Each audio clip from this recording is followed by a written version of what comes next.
I've watched plenty of painful mountain death videos online, but nothing could have prepared me for the reckless these people did on some of the world's deadliest peaks. From a boutique owner stepping off the trail for a photo, to a corporate executive who pushed toward the summit 5 hours behind schedule, pressing on despite low oxygen and worsening conditions. This is Alex, and welcome to The Last Climb.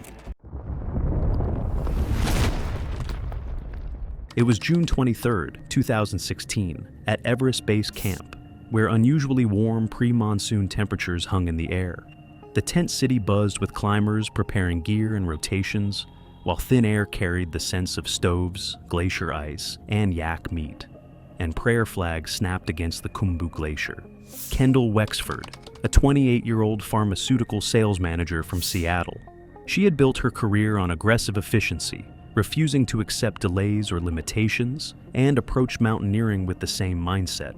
Wexford's experience included moderate peaks in Nepal and the Pacific Northwest, but none involved technical glacier travel, rope team coordination, or high-altitude hazards above 20,000 feet. She had hired a mid-tier Nepali guiding company and considered their role primarily as logistical support rather than technical instructors, viewing safety protocols as optional barriers to completing her summit push on schedule. Wexford repeatedly dismissed concerns about warm temperatures and unstable snow bridges, arguing that speed and efficiency were more important than caution. Over the following days, she ignored standard rope team procedures, skipped team briefings, criticized base camp logistics, and insisted on advancing ahead to demonstrate her preferred pace, leaving guides frustrated and increasingly concerned for her safety. The first glacier rotation to Camp 1 exposed the risks of her approach. Crossing crevasse fields at high altitude, Wexford hesitated and rushed intermittently, ignoring probe testing. Her guides attempted to enforce rope travel and spacing, but she unroped herself and advanced ahead. Warm conditions had softened snow bridges, making them unpredictable under weight. At Camp 1, she demanded minimal rest and insisted the team maintain her schedule, dismissing recommendations to pause until ice and snow conditions stabilized. On the second rotation toward Camp 2, Wexford continued to flout standard safety protocols. She pressured her guides to increase the pace, skipped proper spacing in the rope team, and refused to probe or test snow bridges at critical crevasse crossings. Even under repeated warnings, she insisted on advancing alone, ignoring flexing snow bridges and the unstable conditions caused by unusually warm temperatures at high altitude. While crossing a visibly weakened snow bridge spanning a wide crevasse, the structure collapsed beneath her, sending her plunging into the narrow chasm. During the fall, she struck sharp ice edges and a protruding rock shelf, fracturing both femurs and sustaining severe internal trauma. Her backpack and helmet shifted violently, causing additional blunt force injuries as she tumbled against the crevasse walls.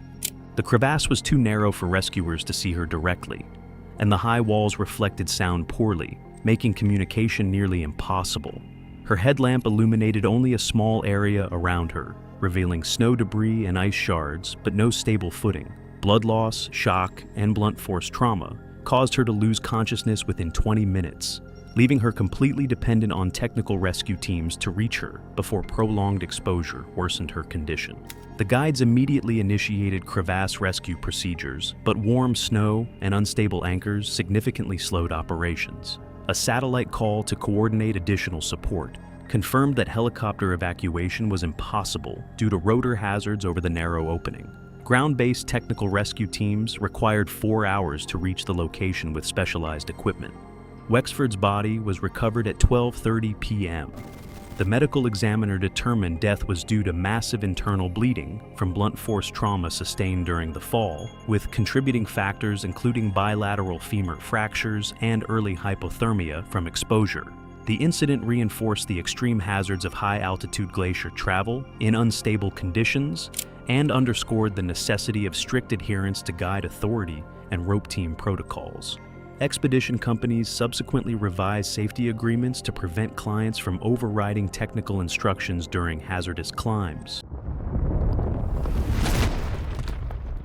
If It was May 9th, 2015, at Camp 2 on Mount Everest, 21,300 feet up. Thin air, minus 10 degrees Fahrenheit temperatures, hidden crevasses, and icy patches made every step risky. One misstep could be deadly. Tessa Crane, 37, worked as a corporate consultant in Chicago. She thrived on pushing herself in high-pressure situations and expected that same drive to carry her up Everest. She had climbed several 14,000-foot peaks in Colorado, but nothing had prepared her for the sustained physiological stress of staying above 18,000 feet. 18 months of training had convinced her she could handle the climb. I can see she trusted her mental toughness more than her body's signals. That's a mistake a lot of people make up here, thinking willpower is enough. Altitude sickness often begins subtly, a headache, mild nausea, dizziness. But at 21,000 feet, these early signs can escalate rapidly. On the morning of May 9th, Tessa reported a mild headache and slight nausea, but insisted she could continue to Camp 3. Her guide recommended immediate descent to Camp 1. She refused. I get it. She probably felt like stopping would mean failure. But up here, ignoring your body is never worth it. Over the next several hours, her condition worsened. The headache intensified, nausea turned into repeated vomiting, and dizziness made each step uncertain. The cold and wind made rest stops. Exhausting, slowing the team even more. Every fixed rope she gripped required extra effort, and her balance became progressively unreliable. I can't help thinking how small decisions start stacking up. The choice to push forward despite the warning signs is one that snowballs quickly. By early afternoon, Tessa had developed high-altitude cerebral edema, a condition where fluid buildup in the brain causes swelling that impairs thinking, coordination, and consciousness. Her steps were unsteady, her grip on ropes weakened, and she needed constant support from the guides. On a steep section between Camp 2 and 3, she collapsed entirely, unable to move on her own. Breathing became irregular, supplemental oxygen barely helped, and the technical terrain made any descent slow and risky. It's kinda terrifying seeing someone so prepared and determined get beaten by altitude. You train and prep for months, but the mountain has its own rules. The guides worked carefully to move her down, securing ropes and taking each step slowly. Her intermittent consciousness made coordination impossible, and at times, she was completely unresponsive. Weather conditions and steep slopes prevented a rapid evacuation. I can't imagine how helpless it must feel to watch, knowing every second counts, but there's only so much you can do at that height. Hours passed as her condition deteriorated. The guides monitored her vitals and tried to prevent further decline, but the combination of brain swelling, hypoxia, and physical exhaustion progressed beyond the point where rescue alone could reverse it. Eventually, she lost consciousness permanently. It's sobering. There's no arguing with physiology at this altitude. The body just shuts down when it can't cope. The medical officer later confirmed the cause of death as high-altitude cerebral edema, with contributing factors including her refusal to descend when symptoms first appeared and the delayed recognition of the severity of her condition. It's hard not to reflect on how quickly a summit goal can turn deadly when pride or determination overrides basic survival instincts. Her death was documented in the expedition's medical logs and reported to Nepalese authorities, as is required for all climbing fatalities. It's a harsh reminder that the mountain isn't forgiving. No amount of preparation, money, or drive changes the fact that ignoring the body's signals can be fatal. Even after the incident, the evidence left on the route, abandoned gear, disturbed snow, and the path where she struggled, served as a stark visual cue for future climbers about how quickly things can go wrong. Looking at it, I can't help but feel the weight of those final hours. The effort, the willpower, all of it, and yet the body had the final say. That's something that really sticks with you about high-altitude climbing. It was May 7th, 2014. Camp 4 on the South Col seats at 26,000 feet, and nobody stays there longer than they have to. Your body is actively deteriorating at that altitude, even when you're just lying still. Cells dying faster than they can be replaced, brain slowing down, sleep that doesn't actually feel like sleep. The tents are small, battered, packed close together on gray rock and ice. Everything up there exists for one reason: get to the summit and get back down alive. Owen Frey was 36, account manager for a software company in Denver, 8 years of climbing, Denali in 2011, Cho Oyu in 2013. He wasn't guessing at what high altitude felt like, he'd been there. He joined a guided Everest expedition for spring 2014 with real experience and decent fitness. The problem was, the expedition fees had stretched him thin, and he'd been cutting costs wherever he could in the months leading up to the climb. He found an oxygen regulator through an overseas supplier online, the device that controls flow from the cylinder to your mask, at about a third of the price of his expedition's certified equipment. He ordered two, tested one at home by checking that the dial moved, and packed them both. After the pre-summit gear inspection was completed at Camp 3, he made the swap at Camp 4. Quietly, after the guides had finished their checks and camp had settled. That test he did at home, checking that the dial moved. I mean, that tells you basically nothing. The dial is just a dial. What actually matters is the valve and seal assembly inside, and that's the part that has to survive minus 30 degrees Fahrenheit under low pressure for hours straight. A cheap knockoff can look exactly the same, feel exactly the same, and fall completely apart internally the moment real cold gets into it. Owen reached Camp 4 on May 6th in good shape. Strong on the Lhotse face, moved well through the yellow band. He ate, hydrated, set up his oxygen for the summit push, scheduled for 10 p.m. that night. Attached his regulator to the cylinder, dialed it to the standard sleeping flow of 2 liters per minute, and got into his sleeping bag. His tent mate did the same with his issued equipment and was out within the hour. At some point during the night, the regulator's internal valve seal contracted in the cold and stopped seating properly. The dial still read 2 liters per minute. The actual flow being delivered was close to nothing. Owen was breathing tent air at 26,000 feet, while his oxygen setup looked completely normal to anyone who glanced at it. I think about how quiet that would have been. No alarm, no sudden feeling of suffocation, no moment where anything felt wrong. At that altitude with no supplemental oxygen during sleep, hypoxia just takes over gradually. You stop waking up. His tent mate got up around 2 a.m. to prep for the summit push and tried to wake Owen. No response, shook him twice, nothing.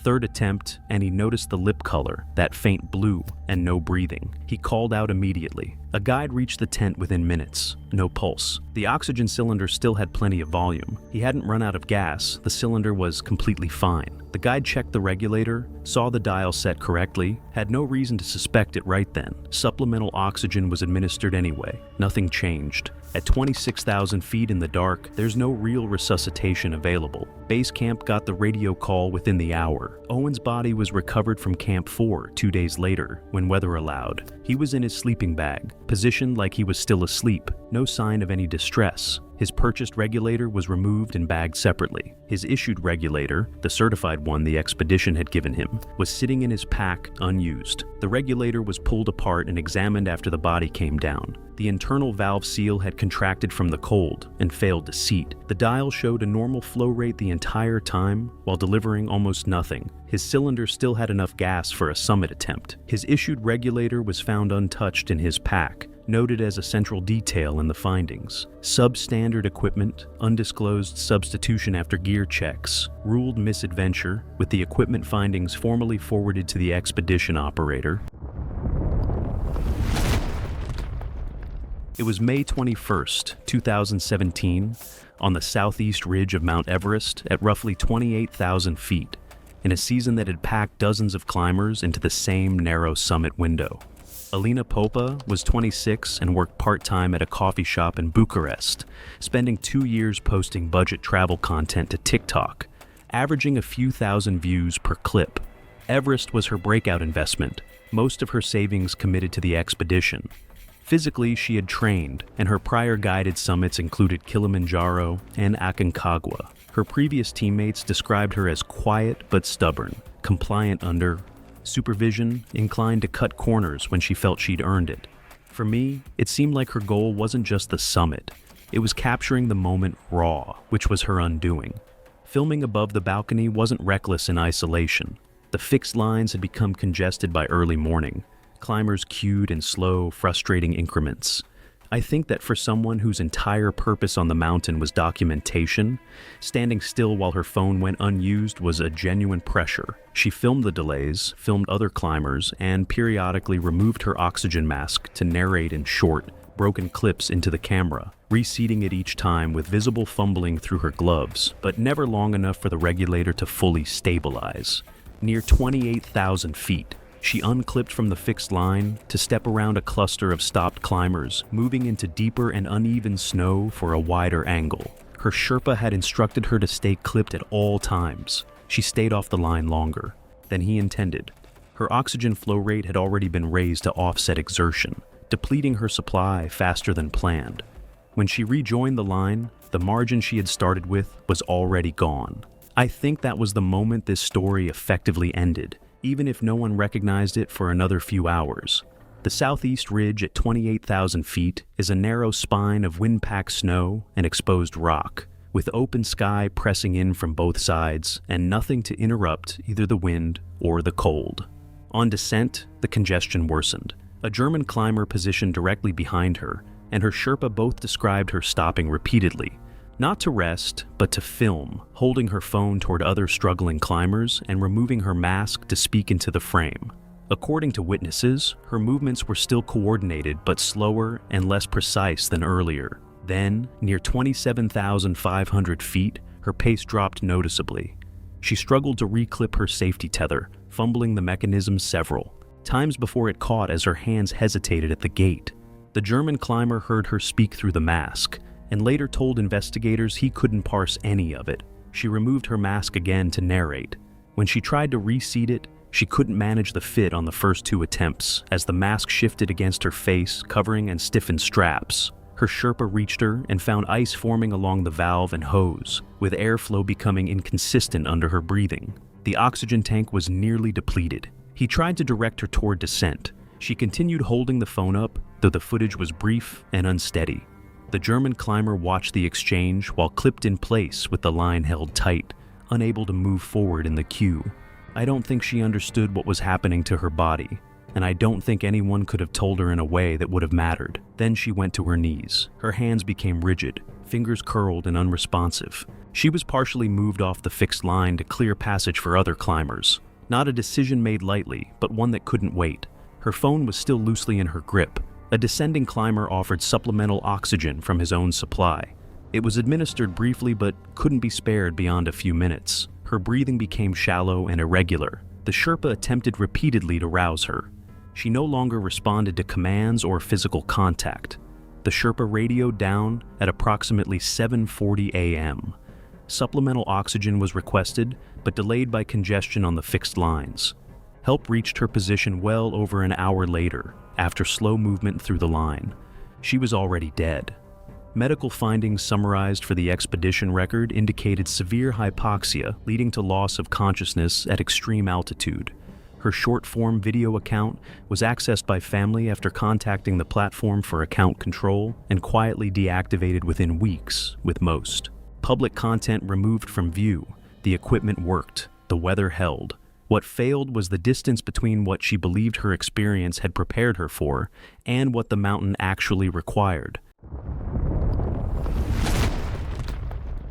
It was February 9th, 2026, in a gully approach route leading toward a high-altitude mountain camp on an 8,000-meter peak. Overnight wind had deposited smooth, hollow-sounding snowdrifts inside the channel, creating classic wind slab, avalanche conditions along the slope. Navid Lorne was 33 years old, a radiology technologist from a mountain city in Western Canada. His professional work with medical imaging had trained him to recognize subtle pattern abnormalities and structural irregularity. He trained during winter seasons on mountain ranges in his region and developed conservative instincts regarding avalanche terrain. This was his first expedition to a major 8,000-meter mountain. Navid and his climbing partner were tasked with establishing a supply cache at a high intermediate camp before returning the same day. Despite visible wind loading in the central gully, he continued forward, traveling alone without probing the snow surface for stability. The route followed a moderately steep snow gully between rock ridges leading toward the high camp platform. Recent snowfall and strong winds had formed wind-drifted snow slabs resting over weaker layers below. The temperature remained well below freezing, with blowing snow visible along higher ridges. The primary danger was a poorly bonded wind slab that could release under a small trigger. Base staging communication had already issued warnings regarding wind loading risk. Another team delayed their carry mission after hearing settlement noises and observing small cracking sounds during snow pole tests. Risk increased when Navid moved slightly left, to bypass a small rock outcrop. This shift placed him onto a smoother, thicker slab, showing classic wind deposition characteristics. Rather than retreating downslope to safer terrain, he moved quickly across the section, taking several rapid steps in the belief that reducing time on the slope would reduce exposure. His partner waited in a sheltered position roughly a short distance below, maintaining visual contact as the slope surface became quieter and more compacted under Navid's weight. The avalanche released near the middle of the gully below the high camp platform. At approximately mid-morning, a weak layer beneath a wind slab, roughly 1 foot thick, collapsed at a convex rollover zone. A sharp cracking sound was followed by a low whoomph sensation as the slab fractured. The crown opened across a wide horizontal line, and the snow mass began accelerating downslope immediately. Navid was knocked off balance and carried with the moving debris. Witnesses reported he attempted swimming motions toward the surface while blocks of consolidated snow moved over him. His arm was visible twice during the descent, as he fought to remain above the moving debris field. The avalanche traveled down a narrowing chute, gaining speed across a long vertical drop, before depositing into a debris zone far below the release point. He was carried a long distance downslope and buried beneath dense avalanche debris. The burial depth was significant enough to compress the chest region and fill the airway with snow. External bleeding was not observed during recovery. The slide duration was brief, followed by silence except for blowing wind, as hypoxia under compact debris likely caused loss of consciousness within minutes. The partner immediately initiated an avalanche beacon search and probe line while radioing the main staging camp. Communication was maintained through relay radio channels and later satellite contact. Search assistance arrived after some time from personnel stationed lower on the route. Response speed was limited by secondary release risk and difficult movement through unstable debris. Navid was located using an avalanche transceiver within a short search interval. Extrication required additional minutes, but he showed no pulse or spontaneous breathing when reached. Medical assessment identified asphyxia due to avalanche burial as the primary cause of death, with contributing factors including wind slab release, chest compression from debris loading, and rapid oxygen deprivation. Recovered evidence included crown fracture photographs, snow layer analysis showing a hard slab resting over weak faceted snow, and a helmet surface showing minor abrasion consistent with debris tumbling. The incident was mentioned briefly in expedition bulletins and regional mountain community notices. Following the accident, climbing groups shifted route preference to a ridge-based line, avoiding the gully corridor, and delayed supply carries until wind slab layers had more time to stabilize. It was January 2nd, 2026, on K2's Abruzzi Spur at the Lower Black Pyramid, roughly 24,000 feet above sea level. The morning air was unusually still, a silence experience climbers knew could be deceptive. On K2, quiet conditions often preceded instability, especially along exposed mixed rock faces warmed by sunlight. Olin Mercer was 34 years old, a mechanical technician from Toledo, Ohio. He treated climbing as a structured personal challenge rather than a pursuit of recognition. Friends described him as careful with equipment, spending extra time verifying harness locks and anchor positions before moving. Mercer was patient but disliked unnecessary delays on fixed line. He had completed 2 high-altitude summits above 20,000 feet in South America, where terrain was technical but less vertically exposed than K2. This was his first attempt at an 8,000-meter peak, which he viewed as a test of precision and endurance. The expedition he joined operated on a limited budget, relying heavily on shared logistics and pre-installed rope systems along the Abruzzi Spur. Their objective was conservative: reach Camp 3, rest at altitude, and wait for a predicted weather window before higher movement. The Abruzzi Spur remains extremely dangerous. Rockfall funnels through narrow gullies surrounding the Black Pyramid, where mixed ice and brittle metamorphic rock provide little reliable protection. During summer, debris fall is common, and afternoons accelerate stone movement due to solar heating. By late morning, climbers encountered congestion near a bottleneck section. One climber above reported a jammed ascender, forcing others to wait while exposed beneath an overhanging rock band. Porters stationed at Camp 2 had warned teams to cross early. The dark rock surface absorbed sunlight as the day progressed, slowly destabilizing loose fragments inside shallow cracks. Instead of waiting, Mercer unclipped from the primary rope and began a lateral traverse using a secondary anchor system. For approximately 12 feet, he he moved across a sloping ledge beneath a rock overhang. Wind speeds were estimated between 10 and 20 miles per hour, and visibility was clear, creating a deceptive sense of stability despite the hazard of falling debris. The failure sequence began. A fist-sized stone detached from 40 to 60 feet above and struck Mercer's helmet, staggering him but not immediately causing a fall. Witnesses saw him lose one crampon point while trying to stabilize. Almost immediately, a larger fragment weighing about 8 to 10 pounds struck his right shoulder. The force rotated his body downslope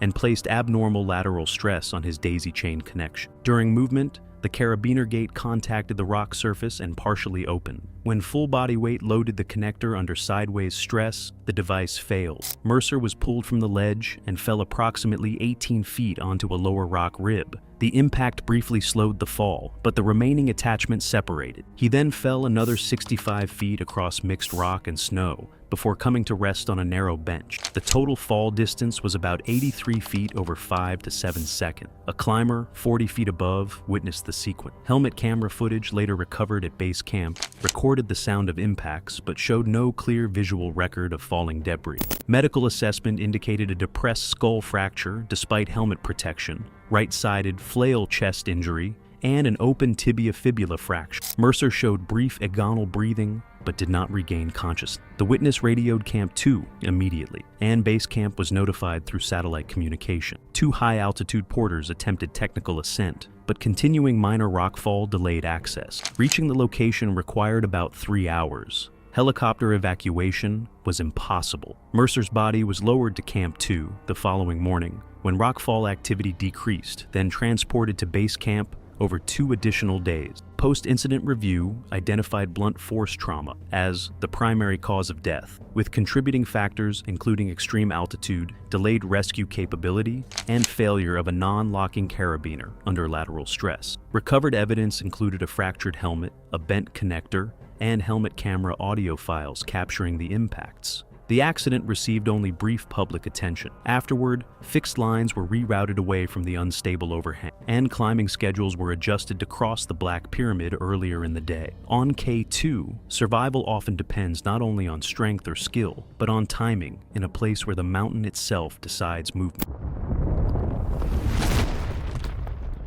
It was September 4th, 2018, on the southwest face of El Capitan in Yosemite National Park, California, a wall that has ended the ambitions of better prepared people than Conrad Gillis, and has never once cared about the difference. Conrad was 30 years old and worked as a freelance graphic designer out of Sacramento. He had been base jumping for roughly 2 years, logging jumps from bridges and low cliff exits in Nevada and Oregon. He was not part of any formal jumping community and had no certified wingsuit or cliff-based training on record. People who knew him described someone meticulous about equipment and dismissive about process. The kind of person who reads every manual but skips the prerequisite. El Capitan had been a stated goal of his for over a year. He had researched the wall extensively, studied established routes on the southwest face, and planned to follow sections of a known line. And his laptop documents and online footprint showed a plan the ascent to avoid ranger contact entirely. No permits, no registration, a night start time to clear the monitored approach trail before first light. Illegal base exits from El Capitan have a long history, and plenty have been executed successfully by people far more experienced. Conrad had climbed enough to move on moderate granite, and believed his jump experience translated to an understanding of the wall's exposure. He didn't account for how climbing El Capitan alone at night with a loaded base pack alters every move, shifting his balance, snagging on the wall, and reducing precision when it matters most.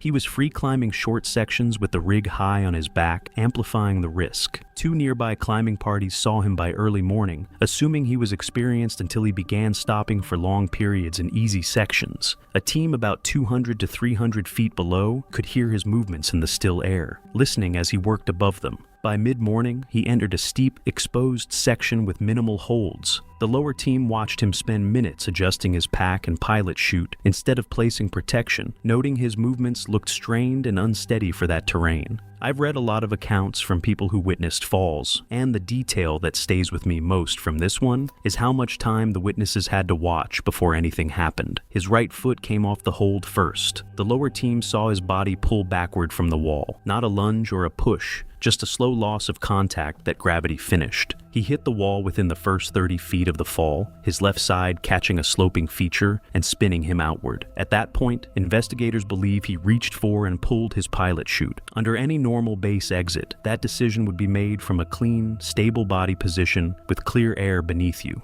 On a vertical wall mid-fall, it is not a deployment, it is a last reflex. The canopy emerged from the container and began to inflate unevenly as it came into the airstream, with the line still close to the wall and his body not fully clear of the rock before the fabric made contact with the granite almost immediately during that partial inflation. It didn't collapse immediately. For a few seconds it snagged and partially reinflated in brief pulses against the rock before losing tension again, tangled in the container, hardware, and the remaining lines. The lower team described the sound of repeated impacts, dull and irregular, as Conrad and the knotted system of fabric and equipment continued down the face. He passed behind a major ledge break and out of their line of sight. The impacts they could hear stopped. What's scary here isn't the fall itself, it's the seconds before it, watching someone slowly run out of options in plain sight. 3 separate emergency calls reached Park Dispatch within 4 minutes of the fall. A rescue helicopter was on site approximately 25 minutes later. Rangers spotted him along the fall line near the base from the air and then confirmed his position on the ground. He was pronounced dead at the scene. The Park Service issued a brief statement referencing unauthorized high-risk ascent activity and confirmed no other climbers were injured. Honestly, what frustrates me most about this one is that it was preventable in a dozen different places, not just at the wall, but in the months before he ever touched it. Conrad just prepared for a version of this that didn't include the weight on his back, the night start,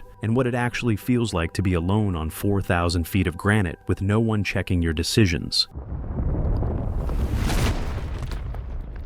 On the morning of March 22, 2017, the south side of Mount Hood in Oregon sat locked down. The upper mountain had been shut for 3 days due to unstable snow and sustained winds gusting above 50 miles per hour. Timberline climbing rangers had posted bright orange closure signs at every major access point, and the morning weather briefing warned of refrozen ice on the higher slopes and active icefall in the Pearly Gates chute. Temperatures had plummeted overnight, turning soft spring snow into a brittle shell that fractured underfoot. For most climbers checking conditions that week, the decision to stay off the mountain required no deliberation. But 29-year-old Ryan Caldwell wasn't most climbers. He had driven up from Portland before dawn, pulling into the Timberline parking lot just after 4 in the morning. Ryan had cultivated a modest following on social media by documenting solo climbs on Pacific Northwest volcanoes, often bragging about slipping past closure signs and reaching summits when others turned back. His online persona thrived on the notion that official warnings were meant for tourists and weekend hikers, not serious climbers like himself. Friends described a pattern of escalating risks, each successful climb reinforcing his conviction that caution was optional. He had summited Mount Hood once before, 2 summers earlier under clear skies and soft snow. That single ascent had convinced him he understood the mountain. What he didn't grasp was how drastically conditions could shift between seasons, or how little his summer experience would count on early spring ice. His pack that morning held a single aluminum ice axe, lightweight crampons designed for moderate terrain, and no self-rescue gear. Rangers who later examined his equipment noted it was suited for a casual glacier walk, not the rock-hard ice waiting above the tree line. Ryan passed the closure signs without breaking stride. A pair of skiers preparing gear near their vehicle watched him step over the barrier and continue up the trail, his headlamp cutting a narrow beam through the pre-dawn darkness. One of them called out, asking if he knew the route was closed. Ryan raised a hand in acknowledgement but didn't stop. Within minutes, his light had disappeared into the trees above the parking lot. The skiers watched until his beam vanished, then exchanged a glance without speaking, assuming he would turn back once he encountered the conditions firsthand. The lower slopes passed without incident.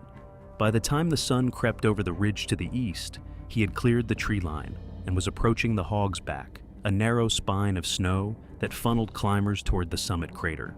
The wind had eased slightly, but the surface beneath his feet told a different story. Every step produced a hollow, almost metallic sound, the unmistakable sign of a deep freeze that had transformed the snow into something closer to ice. A guided group resting near the top of the Palmer snowfield spotted him moving alone far above their position. Their guide later recalled watching Ryan climb in a straight line up the steepest sections, bypassing the safer switchback tracks left by previous teams. His pace looked aggressive, almost rushed, as if he were racing against something no one else could see. The guide made a mental note of the time and continued preparing his clients for their own descent.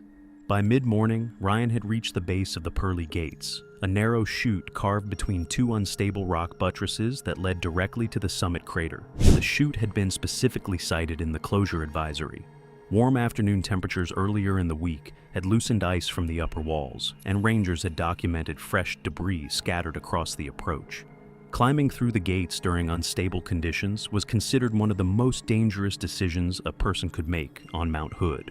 The freeze-thaw cycle had worked on the upper walls for days. Daytime warmth expanding fractures, overnight cold, refreezing moisture, and widening cracks until slabs hung by friction alone. Ryan paused at the entrance and looked up. The walls rose steeply on either side, their surfaces streaked with old ice and loose rock. A faint groaning sound echoed from somewhere above, the kind of noise that experienced alpinists recognize as a warning.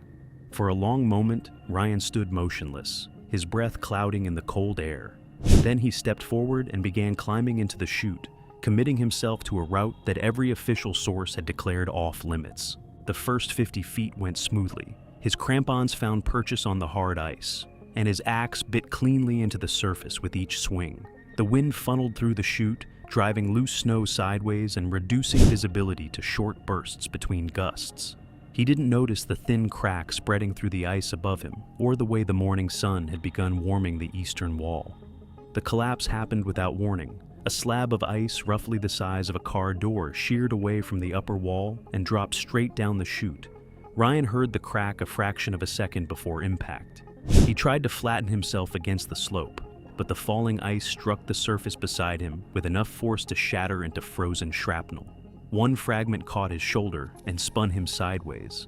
His axe ripped free, and his crampons lost their grip simultaneously. He began sliding immediately. The surface was too hard, too polished by wind and cold to offer any purchase. His body accelerated down the chute, tumbling once before straightening into a headfirst slide. Witnesses below saw a dark shape emerge from the gates and continue down the slope at terrifying speed. There was no attempt to self-arrest. The ice simply wouldn't permit it. Ryan's body struck a rock outcrop near the base of the chute and continued sliding until it disappeared over a roll in the terrain. The rescue team reached him within 90 minutes. He was found nearly 600 feet below the Pearly Gates, his body partially buried in wind-drifted snow. The injuries were consistent with a high-speed fall on alpine ice, massive blunt force trauma, multiple fractures, and no signs of life. The investigation confirmed what witnesses had described. Ryan had entered a closed route, climbed through a chute under active icefall conditions, and fallen when unstable ice gave way above him. It was September 3rd, 2014, at Everest Base Camp during the late monsoon transition. Afternoon clouds formed rapidly over the upper ridges, and lightning had been observed across nearby peaks in recent days. Route managers warned that exposed sections above the South Col offered no shelter, advising climbers to descend promptly if storm conditions developed. Skylar Pemberton, 26, was a Denver-based social media consultant who had built her online presence around dramatic outdoor content. Her Everest experience consisted of guided rotations in stable weather, where decisions about pacing and safety had been handled by professionals. She framed risk as proof of character, often dismissing caution as weakness, and viewed unpredictable conditions as opportunities to capture compelling footage rather than as hazards requiring restraint. Her stated objective was to live-stream summit content in marginal weather to distinguish herself from other climbers documenting clear sky ascents. Guides emphasized that lightning above treeline presented uncontrollable danger, and that no equipment could mitigate a direct strike. Pemberton argued that forecasts were exaggerated and insisted on continuing upward despite visible storm formation over nearby ridgelines. By late morning, clouds thickened above the upper slopes. Distant thunder rolled across the mountain, and static electricity began affecting exposed metal equipment.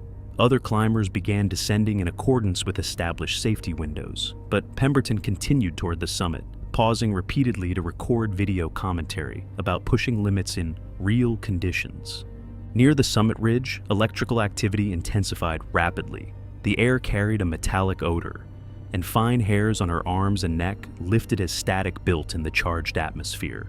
Faint crackling sounds came from exposed metal along the route, and small blue sparks briefly flickered at the tips of trekking poles nearby. Thunder echoed across surrounding peaks as the storm cell moved directly overhead, reducing visibility in shifting gray cloud. Rather than descending, she stopped on the exposed ridge and positioned her phone on a rock outcrop to capture timed footage against the darkening sky. She adjusted her stance several times to frame the shot, standing fully upright on open ground with no terrain features capable of offering protection. Carabiners on her pack, a metal phone case, and trekking poles in her hands increased conductivity, making her one of the highest points on the ridge. A lightning strike hit the summit area seconds later. The discharge traveled across the rock as ground current, passing through her body via the metal equipment she was holding. The electrical surge disrupted cardiac rhythm instantly and caused deep burns at contact points along her hands and feet. The shock also triggered violent muscle contraction, locking her body rigid before throwing her off balance. She was thrown several feet across uneven stone, striking her shoulder and head against exposed rock. Her phone shattered on impact, and loose equipment scattered across the ridge. She collapsed where she landed, unresponsive, as heavy rain and additional lightning moved across the summit, leaving her fully exposed to the continuing storm. A second strike followed shortly after, striking the same exposed zone as thunder echoed across the ridge. When storm intensity lessened, descending climbers returned cautiously to the summit area and found her unresponsive. Emergency response from lower camps was delayed until lightning activity fully subsided, as rescuers could not enter the exposed zone during active electrical discharge. Medical assessment later confirmed death due to cardiac arrest from lightning strike, with extensive electrical burns and impact injuries documented. Expedition leadership reinforced strict turnaround times during unstable weather and reiterated that exposed high-altitude terrain provides no defense against electrical storms.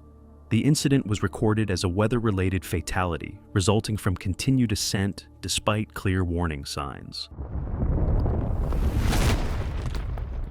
It was May 21st, 2018, on Everest's summit ridge at 28,500 feet, deep in the death zone where humans can survive only hours. Temperatures hit minus 25 degrees Fahrenheit, oxygen dropped to 30% of sea level, and the exposed ridge left no room for error. Every step demanded precise energy and oxygen management, and even small mistakes could be fatal. Karen Dolev, 42, worked as a marketing executive for a Fortune 500 company in Dallas. She had built her career on exceeding targets and refusing to accept limits, and she brought that same mindset to Everest. Her climbing resume included Denali and Aconcagua, but she had never spent extended periods above 25,000 feet, where the human body deteriorates quickly, regardless of fitness. She approached the expedition like a professional objective, measurable, attainable, and under her control, but the mountain operates on a different rule set. You can't negotiate with the altitude. It doesn't care how determined you are. The summit ridge is one of the most dangerous parts of the entire climb. Even with supplemental oxygen, climbers must adhere to strict turnaround times, usually between noon and 2 p.m., to allow for safe descent. Guides enforce these rules because the margin for error is minuscule. Afternoon conditions often deteriorate rapidly, winds increase, and visibility drops. Karen had been moving aggressively throughout the ascent, consuming oxygen at a higher than average rate. She was still 400 vertical feet below the summit, already behind the schedule that would have ensured survival. At this point, I could tell that pushing forward was becoming more than just risky. It was straight up life-threatening. When her guide ordered the turnaround, she refused. Karen argued that she was close enough to the summit to continue safely, pointing to other climbers still ascending. She treated the instructions as suggestions rather than life-saving rules. Her oxygen supply was insufficient for both the ascent and a safe descent, but she dismissed the calculations. It's hard not to see this as classic summit fever. the investment, the ego, the mindset that success outweighs survival. Against explicit warnings, she pressed on. By early afternoon, the weather turned faster than forecasted. Winds exceeded 40 miles per hour, snow drove horizontally, and visibility dropped to less than 20 feet. Her oxygen supply reached critically low levels, forcing her to ration what little remained. Reduced oxygen combined with extreme exertion slowed her movement and impaired coordination. Every step required focus she could no longer fully summon. Watching a climber like this, you realize that determination alone can't replace oxygen or timing. It becomes cruelly obvious how fragile the human body is up here. Approximately 200 feet below the summit, Karen's supplemental oxygen was effectively gone. She relied solely on the ambient air, which cannot sustain life at this altitude for long. Hypoxia set in quickly. Confusion, poor balance, and impaired judgment made steady movement impossible. Cold exposure accelerated hypothermia, and she collapsed repeatedly along the ridge. It's a harsh reality. At this height, the environment will win if you ignore the rules. Survival isn't negotiable. Other climbers nearby were also fighting for survival and could not provide meaningful help. Rescue was impossible given the extreme wind, low temperatures, and exposure on the ridge. Karen became stranded, and her body slowly shut down under the combined effects of hypoxia and hypothermia. It's sobering to think how quickly the situation escalates. The summit seems so close, yet the death zone doesn't forgive hesitation or defiance. Despite desperate attempts by nearby climbers to offer support, she never regained consciousness. Her body succumbed to oxygen deprivation and extreme cold. Recovery was only possible later in the season, when conditions allowed safe access. The expedition's medical officer ruled the cause of death as hypoxia complicated by severe hypothermia, with contributing factors including refusal to follow turnaround times and mismanagement of oxygen. The incident was documented in climbing summaries as a reminder of the deadly consequences of ignoring protocols in the death zone. Karen's drive to reach the summit, the same force that fueled her professional achievements, had prevented her from recognizing when retreat was the only way to survive. At that altitude, ambition and determination don't change the outcome. The conditions don't adjust to the climber, and exceeding physical limits at that altitude leads to rapid decline.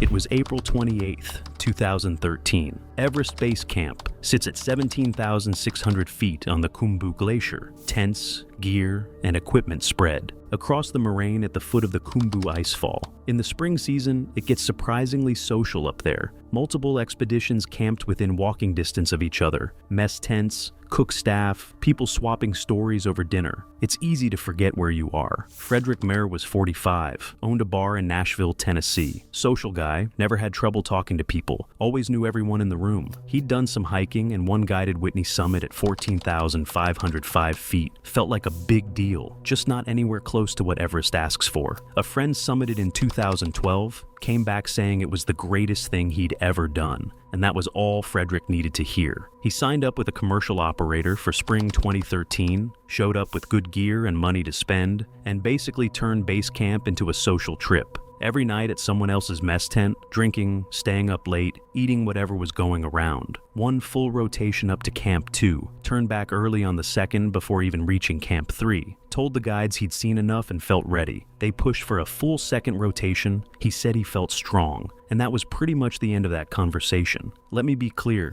acclimatization isn't about how you feel. It's about what's actually happening in your blood. Your body needs weeks of specific rotation cycles to adapt to lower oxygen, and that process depends on decent sleep, hydration, and keeping the alcohol down. Alcohol suppresses your respiratory drive, dehydrates you faster, and wrecks the sleep your body needs to adapt. Frederick had been doing all of that consistently for weeks before he ever left for the push, which makes me think about how confident he must have felt. Because at base camp, you can feel completely fine while your body is quietly not doing what it needs to do. He left on April 25th with his group. Through the Khumbu icefall, he was slower than expected, blamed his pack. At Camp 1, the headache hit hard. Not the dull background kind most climbers get, but the kind that sits right behind the eyes and doesn't budge. Nausea with it too. He took something for it, waited a few hours until it dulled a bit, and moved on. Didn't mention to the guides how bad it actually was. At Camp 2, a guide did a routine oxygen saturation check. Frederick came back at 73%. Not a hard stop number, but low enough that the guide told him to take a full extra rest day before going further. He rested one night and pushed on the next morning anyway. On the Lhotse face between Camp 2 and Camp 3, it fell apart pretty quickly. Within the first hour, his pace had dropped to almost nothing. He kept stopping on the fixed line and just standing there, holding everyone up behind him. A guide came down to check on him and found him confused, taking forever to respond. Couldn't tell the guide where he was on the mountain. Saturation had dropped further. The guide turned him around on the spot, no discussion. 2 Sherpas walked him down. He couldn't manage it on his own. Supplemental oxygen from a personal supply helped a little, but not enough. Back at Camp 2, he got worse fast. Severe headache, vomiting, harder and harder to wake up. A portable altitude chamber stabilized him enough to move. 3 Sherpas got him down the western Sibuyan and through the upper icefall over roughly 9 hours. He lost consciousness in the lower icefall and never came back. The team made it as far as the glacier moraine below the icefall exit. Pronounced dead there. First serious symptoms on the Lhotse face to death. About 18 hours. The medical assessment confirmed high-altitude cerebral edema. Fluid accumulation causing the brain to swell, a direct consequence of pushing into the death zone without adequate adaptation. The progression had likely been building since Camp 1, possibly earlier. Insufficient rotations, consistent alcohol use through base camp, ignored symptoms at Camp 1 and Camp 2, continued ascent against guide recommendation. His journal from his base camp tent was returned to his family. The case was closed without dispute. It was July 28, 2016, on the upper face of K2 in northern Pakistan, at 26,200 feet above sea level, a place that has taken more lives per summit attempt than almost any other mountain on Earth. Maris Cho was a 29-year-old content creator on TikTok from Alberta, Canada. The previous year she had summited Everest via a fully guided commercial expedition, and with the way the story went, I think that achievement had changed how she understood her own ceiling. She had since built her TikTok around it, posting gear shots and summit photographs. And K2 was the next planned step in a progression she had mapped on her own terms.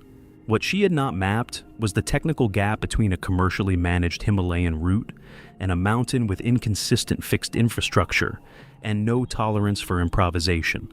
I think the Everest summit genuinely convinced her she had crossed into a category of climber she had not yet reached. That is not a character flaw. K2 simply does not negotiate on that point. Her guide had flagged her ascender technique on lower sections earlier in the day. She consistently seated the device at an angle rather than fully engaging the cam against the rope. She adjusted briefly each time and continued upward without resolving the underlying habit.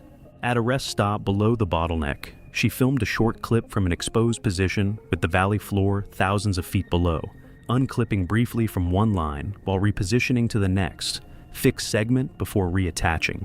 A nearby climber later told investigators it was the kind of casual behavior that made experienced alpinists uneasy. The guide warned her specifically about the bottleneck's transition sequence before she entered. Non-continuous fixed lines requiring independent clip management on near vertical ice. She acknowledged him and proceeded. The bottleneck is a narrow couloir pressed between K2's upper shoulder and a Sirac band that releases ice with no warning onto everything below. A climber 30 feet below Maris on the slope noticed her clip her ascender to the line at an angle, the cam not fully seated, before she weighted it and began moving upward. Her crampons were not biting consistently. He described her left foot skating slightly before catching. She jerked downward once as her weight shifted unevenly. Instead of stopping to reset the device, she pushed upward again, immediately. Her crampon failed to bite on the next step. She swung outward from the slope, and the ascender slipped down the rope as the cam failed to bite under load. The climber below watched her. Reach for the rope with both gloved hands. She could not hold it. A second fixed line ran approximately 2 feet to her left, and to my surprise, she was not clipped into it. She began sliding. Witnesses described the first few seconds as almost slow, as if she might still catch something. Then the angle of the slope took over. She struck a rock outcrop in the midsection of the couloir, which rotated her body and continued downward with repeated contact against ice and exposed rock. The sounds carried clearly to climbers still on the fixed lines above. Those lower on the route pressed flat against the ice as she passed. Her helmet came off somewhere in the lower visible portion of the couloir. Beyond a steep rollover at the base, she was gone. I have looked at photographs of that section of the mountain many times since researching this. There is nothing soft about it. There is nowhere to stop. A climber on the fixed line radioed base camp within minutes. A descent team attempted visual confirmation within 2 hours, but the terrain configuration and continued serac hazard above made access to the fall zone impossible. No recovery was attempted. Medical findings reconstructed from the fall path and last confirmed point of contact indicated fatal blunt force trauma to the skull and thoracic cavity, consistent with multiple high-velocity impacts against ice and rock during an uncontrolled descent of several hundred vertical feet. No equipment malfunction was identified. The ascender functioned correctly under proper use. In the months that followed, her family submitted formal removal requests to the platform hosting her account. Reposts were taken down. The account was memorialized for a time, then removed entirely. I keep thinking about the clip she filmed from that exposed rest stop below the bottleneck. Gloves on, harness visible, the drop behind her not fully registering in frame. She had built genuine confidence on a foundation that looked solid from the outside, and no one had made the difference between Everest and Kay to feel real to her before that morning. That distinction cost her everything, and it is worth being honest about that, even if it changes nothing now.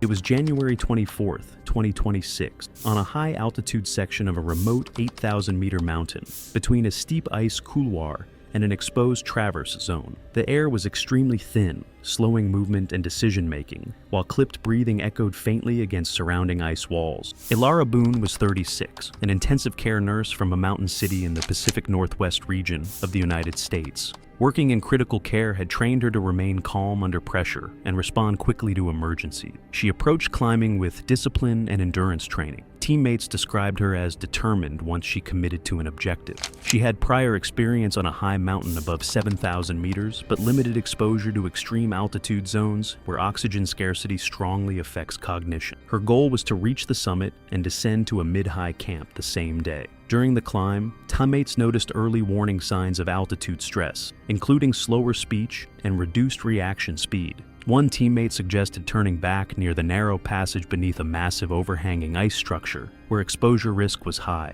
Ilara chose to continue, using minimal supplemental oxygen to conserve supply for the descent. The terrain consisted of a steep ice couloir, followed by a narrow exposed traverse where protection anchors were spaced widely. Light cloud cover created flat lighting conditions, reducing depth perception and making it difficult to distinguish solid ice from thin snow layer. At extreme altitude, hypoxia impairs judgment, coordination, and reaction speed. The flat light further hid small surface irregularities that climbers normally use for secure footing. Another team had advised early retreat as cloud cover thickened. Warning signs included slower clipping movements and a brief misclip of a carabiner that required correction after a teammate's reminder. Risk increased when an oxygen cylinder swap was delayed, leaving Ilara on reduced oxygen flow during a critical section. Despite assistance offers, she chose to descend under her own movement rather than use short rope support. The accident occurred near the middle of the traverse beneath the serac. As Ilara stepped to bypass an old anchor, the front points of her left crampon slid across a thin snow layer resting on hard ice. Hypoxia affected her hand control while handling the ascender. She briefly unweighted the fixed line,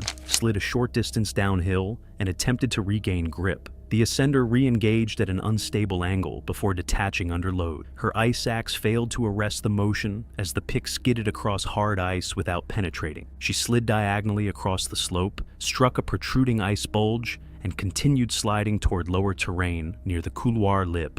The uncontrolled movement covered about 100 feet in less than 10 seconds. Scraping metal, short exhalations, and muted shouts were heard by nearby teammates. 2 climbers witnessed the fall sequence. Helmet camera footage later reviewed at base camp captured the misclip and loss of control. The impact caused head trauma, an upper arm fracture, and suspected internal bleeding. Brief involuntary convulsions were followed by agonal breathing lasting less than a minute. Severe brain injury combined with extreme altitude conditions made recovery impossible. Teammates immediately radioed the main base staging area. Communication was maintained through relay channels and satellite notification to expedition coordinators. No external rescue team could reach the site that day due to terrain exposure and avalanche risk beneath the Sirak. Team members carefully moved her about 40 feet to a more protected stand. Helicopter evacuation was not feasible inside the confined ice corridor. Her body was later transported down the route during safer seasonal conditions to the base staging area. Medical review identified blunt force head trauma as the primary cause of death, with contributing factors including hypoxia-related impairment, low oxygen flow during the traverse, and flat-light conditions hiding terrain edges. Recovered evidence included a damaged helmet and video footage showing the misclipped sequence. The incident was briefly mentioned in specialized climbing summaries. Following the accident, expedition groups added redundant attachment systems at exposed traverse anchors to reduce single-point failure risk.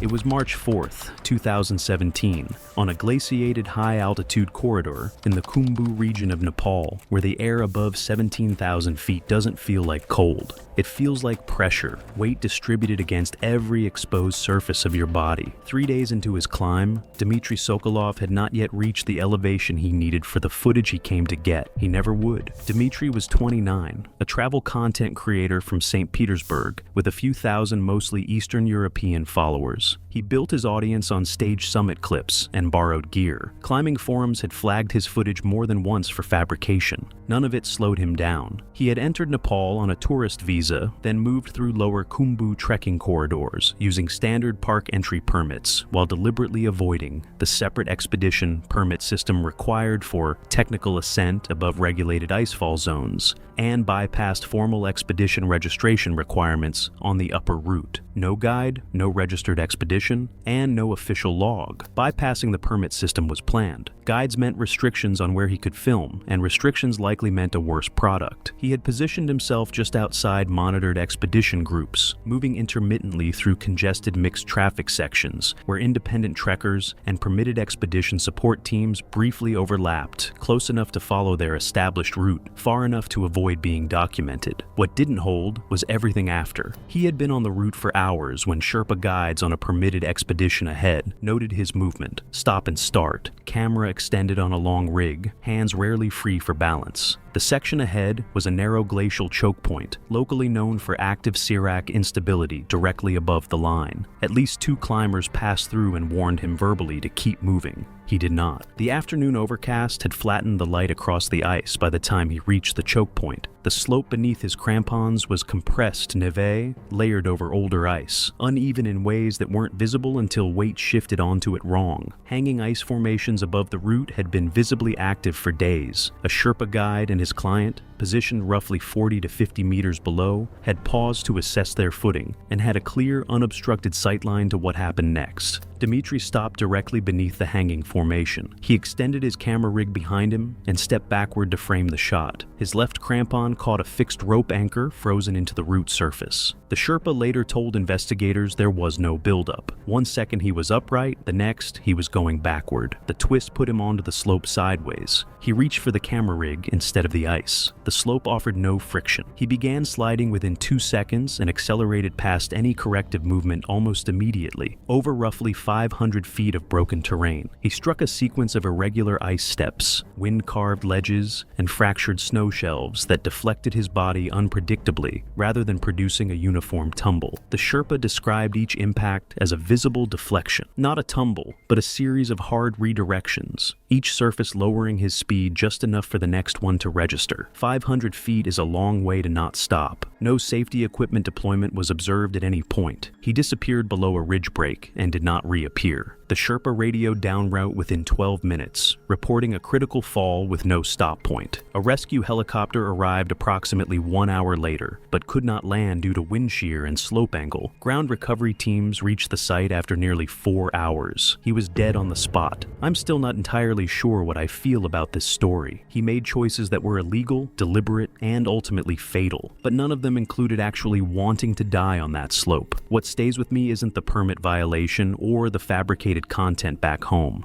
It's that the mountain didn't distinguish between any of those choices, and the outcome was going to be the same regardless of how good the shot would have looked. By September 14, 2015, in the Blue Mountains of New South Wales, Australia, the afternoon heat had settled into the valley, and the sandstone cliffs glowed orange in the late sun. A section of wall known locally as Cathedral Ledge had been fenced off for nearly 4 years, ever since a series of unexpected rockfalls had killed 1 climber and injured 2 others. Rangers had installed permanent barriers, posted warning signs in 3 languages, and added motion-activated cameras after reports of trespassers. The closure wasn't a suggestion.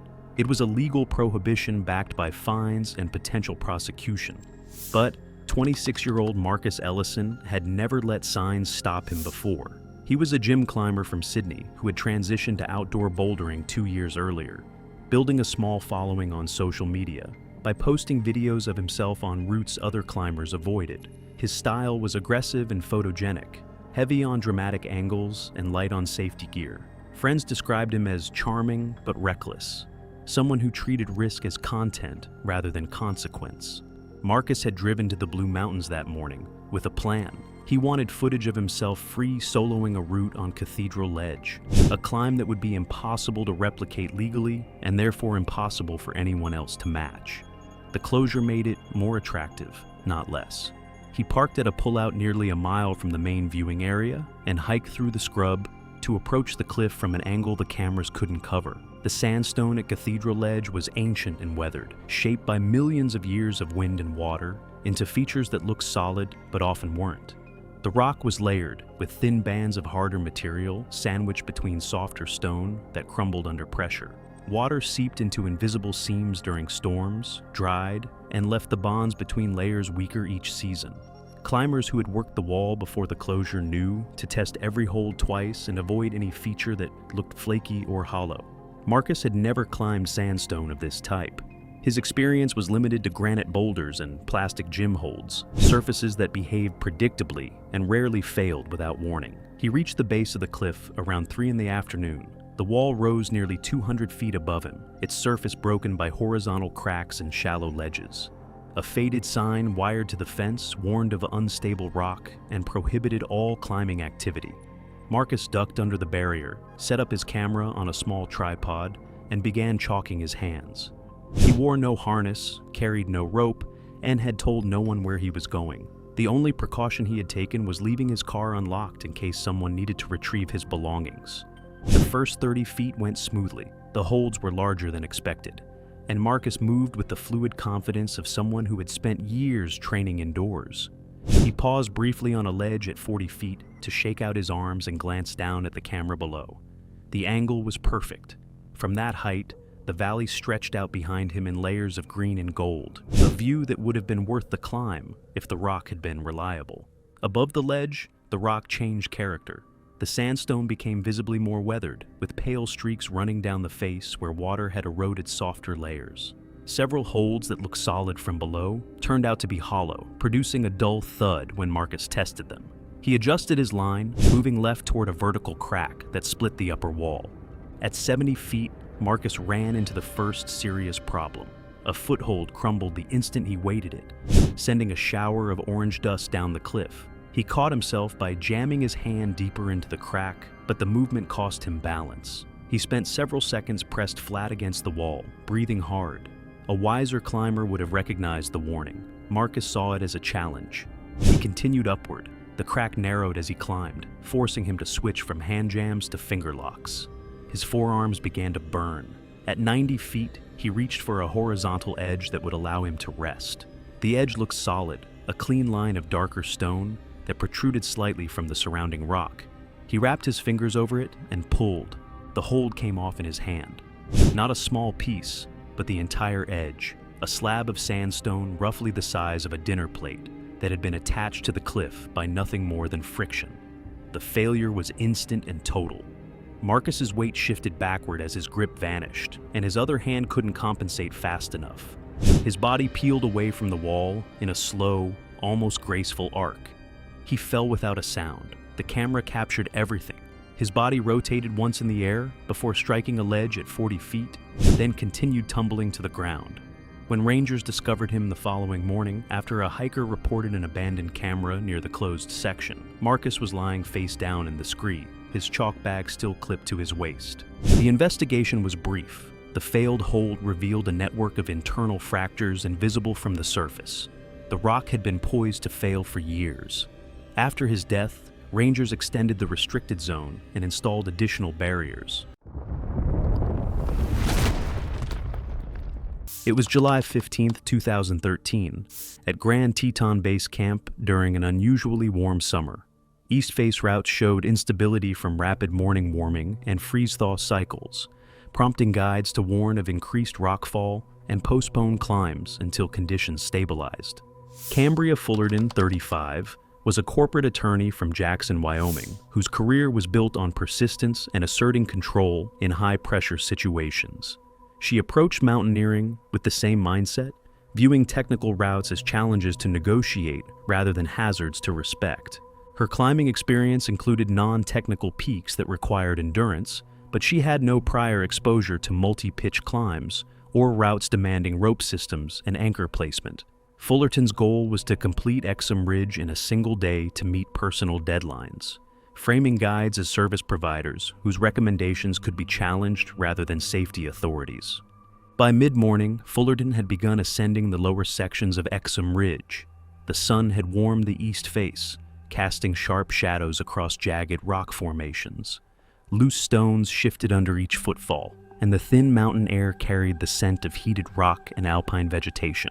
She moved deliberately along the exposed pitches, testing handholds and placing climbing protection, while remaining fully aware of the warnings about unstable terrain. The route demanded constant attention, but Fullerton's focus was split between rapid progression and documenting her climb for personal records. Despite multiple briefings warning of unstable rockfall zones and posted trail closures, Fullerton insisted on continuing. She repeatedly pressured her guide to maintain schedule objectives, dismissed route modifications, and advanced ahead of recommended safety pacing. During early morning exposure at the lower saddle, she ignored falling debris while documenting conditions, asserting that signed waivers and her own judgment justified her choices. Her guides cautioned that thermal expansion and loose rock made certain sections highly unstable, but Fullerton prioritized speed and completion over precaution. As Fullerton climbed higher along the Exum Ridge, the warming sun had already begun loosening small stones along the ridge's upper sections. The exposed metamorphic rock, fractured and jagged from previous freeze-thaw cycles, created a precarious environment where even minor thermal expansion could trigger large-scale rockfall. Fullerton moved quickly, placing protection as she ascended, but a dislodged boulder, roughly 25 pounds, plummeted from an overhanging ledge above her position. It struck her helmet directly, crushing the protective shell and transmitting extreme force through her skull. The impact caused immediate severe traumatic brain injury and cervical spine fractures, disrupting all voluntary nervous system function. The force of the strike broke Fullerton's grip on handholds, causing her to swing slightly before the climbing rope arrested her descent. She dangled precariously from her anchors, unable to support her own weight or regain control. Her body remained rigid from the combination of shock and injury, and loose debris continued to fall from above, striking the rope and surrounding rock surfaces. The sudden movement and vibration added further instability to the immediate area, forcing her guide to maintain tension on the belay line while assessing the situation from above, fully aware that any sudden motion could worsen the injury. Blood from cranial trauma began to soak through her clothing, and her breathing became irregular and shallow, indicating severe neurological compromise. Despite the guide's attempts to provide reassurance and prepare for technical rescue, Fullerton remained unresponsive, with agonal gasps marking the initial stages of brainstem failure, Hypothermia began to develop as she hung suspended in the thin alpine air, the combination of cold wind and metabolic shock compounding the effects of her injuries. Her guide immediately radioed rescue operations, but the narrow, steep terrain prevented immediate medical intervention. Technical ground teams required specialized rope and anchor systems to reach her position safely. By the time rescuers arrived several hours later, Fullerton was confirmed deceased from blunt force trauma sustained during the rockfall. The medical examiner determined the cause of death as severe traumatic brain injury with cervical spine fractures, noting that the incident resulted from natural objective hazards rather than equipment failure or guide negligence. Grand Teton National Park issued a formal report on the fatality, and guide services subsequently reinforced hazard acknowledgement protocols and emphasized that client timelines must yield to environmental safety, especially in thermal rockfall conditions.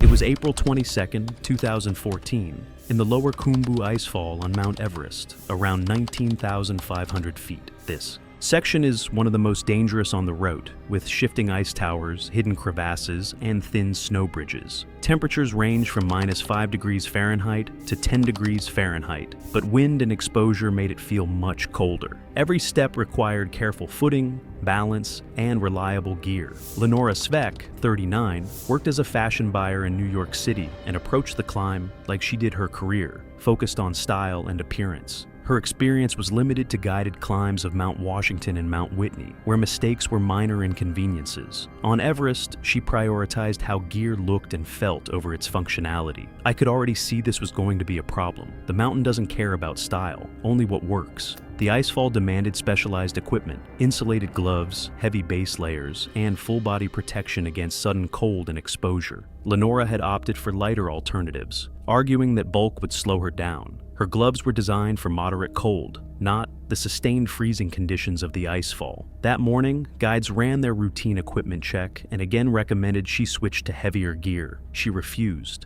I get wanting to move faster or feel more comfortable, but in this environment, comfort isn't really the goal, survival is. Within the first hour, the consequences of her choices became apparent. She stopped frequently to adjust her layers and warm her hands, which were already showing signs of reduced circulation. Each pause slowed the team and increased exposure to unstable ice. Small issues start to stack up fast in places like this. That's how serious accidents begin. One minor misstep, then another, until it's too late. Lenora approached a ladder spanning a 40-foot crevasse. Her gloves had lost warmth, leaving fingers numb. Halfway across, she slipped, her right foot between rungs and left hand off the rail. Her harness caught her, but she fell partially into the crevasse. Still, her body slammed against the ice wall with enough force to fracture several ribs and inflict internal injuries. One small slip doesn't stay small in the icefall. The mountain turns minor mistakes into major consequences almost instantly. She was left suspended, unable to pull herself out. Her numb fingers made it impossible to assist in her own rescue. The team began a rope extraction, but the surrounding ice was unstable, and setting up safely took time. Every minute mattered as her injuries and exposure worsened. Hypothermia set in quickly without proper insulation. It's easy to underestimate how fast the cold drains you when movement is limited and adrenaline can't protect you anymore. The team eventually managed to extract her, but her condition was critical. She was unresponsive, and attempts to stabilize her were limited by the terrain. The expedition's medical officer later confirmed the cause of death as internal injuries compounded by severe hypothermia, with contributing factors including inadequate protective gear and reduced dexterity from cold exposure. The warnings were clear early on, and the contributing factors were present before the incident. The incident was included in the season's climbing reports, emphasizing the vital role of proper equipment. One small detail, like gloves, ended up being a huge factor. Up here, there is no margin for error, no second chances. The icefall remained as treacherous as ever after the accident. The mountain didn't change. The risks stayed exactly the same. And that's the thing about climbing Everest. It doesn't negotiate, it doesn't adjust. It's unforgiving, and it doesn't care about your priorities or how much money you spent. Lenora's death demonstrated how personal preference and underestimating environmental hazards can have fatal consequences, especially when combined with technical terrain and extreme cold. It's sobering to realize that a decision as small as lighter gloves or an easier outfit could set off a chain of events that no one can reverse once it starts. It was May 3rd, 2017. The Geneva Spur is a steep black rock buttress at roughly 25,900 feet. On the South Col route, one of the last serious technical sections before you hit the flat of the Col. It's steep, it's mixed rock and ice, and every step up, it needs to be deliberate. The fixed ropes are there, but they don't plant your feet for you. A crampon failure on that thing isn't a minor problem. Hurek Stahl was 44. Ran a landscaping business outside Flagstaff, Arizona. 6 years of serious climbing, Colorado Rockies, 2 guided trips in the Alps. Not a complete beginner, but Everest is a whole different thing. And at some point, he just convinced himself that being fit and tough would be enough to make up for whatever he was missing. The problem wasn't his fitness, it was his judgment. During the second acclimatization rotation in late April, he noticed a crack forming along the lateral bar of his left crampon. That's the piece that connects the front and rear sections and keeps the whole thing sitting properly under your boot. Did he report it? No. Did he swap it out? No. He went back to base camp, wrapped the cracked section in several tight layers of duct tape, pressed it down with his hands, decided that was good enough, and packed it. Nobody knew. Duct tape on a crampon. I mean, where do you even start? It's load-bearing gear. The lateral bar is a structural component, and duct tape loses its grip fast in sustained sub-zero cold. It's the kind of fix that feels solid when you're pressing it down with your fingers in a tent, and that's probably exactly why he thought it would hold. He moved through the Khumbu Icefall and the Western CWM without issues. Crampon held through Camp 1, held through Camp 2. On the Lhotse face, he noticed the tape peeling at one edge, pushed it back down with his gloved hand, and kept going. He checked it again at Camp 3 and it was still holding, so he kept that to himself too. 2 days from the summit and he wasn't going back for a crampon. He left Camp 3 for Camp 4 on May 3rd with the rest of the group. The route goes through the Yellow Band first, a layer of marble and rock between roughly 25,000 and 26,000 feet. Before hitting the base of the Geneva Spur, he got through the Yellow Band fine and reached the base of the spur at around 1:20 p.m. The spur is basically a series of high steps and full-body weight transfers on steep mixed ground. About 2/3 of the way up, Hurek planted his left foot on a rock ledge and pushed his full weight through it to move up. Temperature around minus 22 degrees Fahrenheit. The tape gave out. The lateral bar split. The front section of the crampon torqued away from his boot, and his foot rolled off the ledge. The fixed rope caught him, maybe a 4-foot drop before it went taut, and swung him hard into the rock face. Right side took the full hit. Ice axe swung free on its wrist loop. He was hanging at around 25,800 feet with his crampon half off and no way to get his foot back on the rock. A Sherpa about 15 feet above him saw the whole thing and started coming down immediately. That's when it got worse. Hanging there, Hurek reached down with his left hand to grab the crampon and pull it back into position. To do that, he shifted his weight forward and away from the rock face, which unloaded the Jumar. The device only maintains its cam engagement when weighted correctly from below. The moment his body angle changed, the cam disengaged. He then reached down with his right hand as well to get a better grip on the crampon, fully releasing the rope. With nothing holding him, he fell. He dropped down the fixed line until the slack ran out, swung wide, and came off completely, roughly 800 feet down the Lhotse face before he stopped on a snow shelf at the base of the Yellow Band. The Sherpa radioed base camp immediately. 2 more came down from Camp 3. First Sherpa reached him about 45 minutes after the fall. Hurek was alive, but completely out.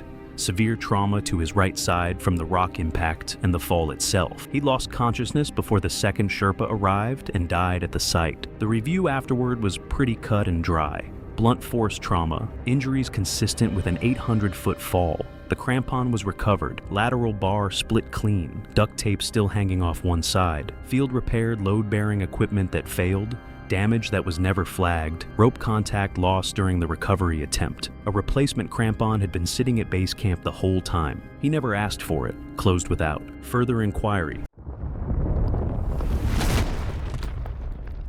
It was May 12th, 2018. on the upper descent ridge of a high peak in eastern Nepal at approximately 27,000 feet above sea level, a place where the atmosphere holds roughly a third of the oxygen available at sea level, and where the margin between functional and non-functional is not measured in effort, but in minutes.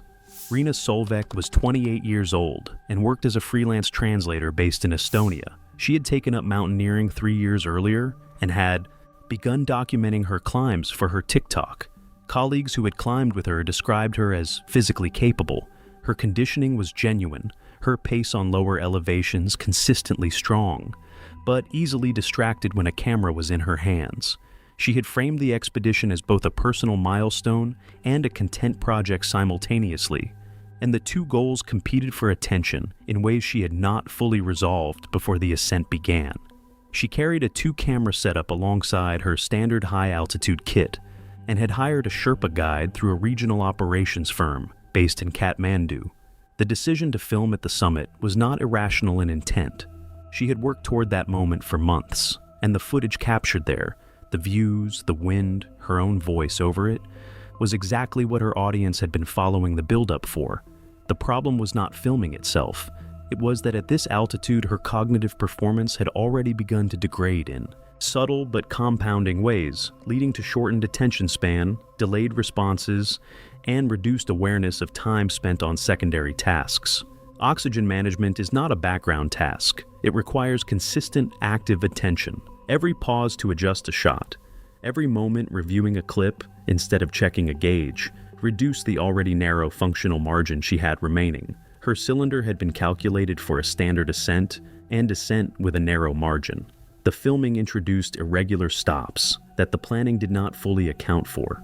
Her Sherpa noted during the summit sequence that her flow rate had become inconsistent and that she was beginning to respond with increasing delay when spoken to.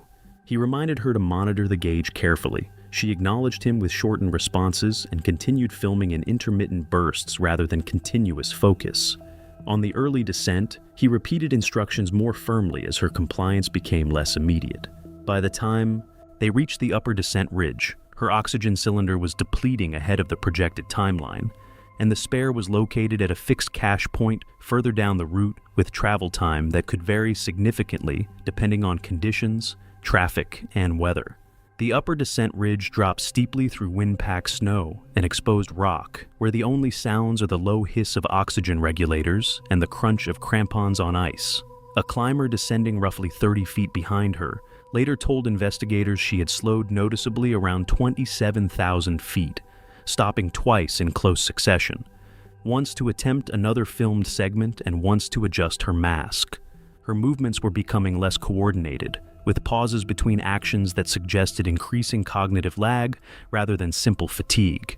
Her pace did not recover after the second stop. He assumed exhaustion and maintained distance while keeping her in view. Her Sherpa checked her gauge and confirmed it was nearly empty. He immediately initiated a radio call to the lower cache point and instructed her to continue descending without stopping. Her responses were fragmented and slow, often delayed by several seconds, and at times not fully aligned with what had been asked. Her mask shifted slightly during this sequence and was not corrected immediately, further reducing oxygen delivery. Her Sherpa physically steadied her twice as her balance deteriorated. The second time, she dropped to her knees on the slope and required assistance to remain upright. Her gaze was fixed downhill, unfocused, and no longer tracking movement in a coherent way.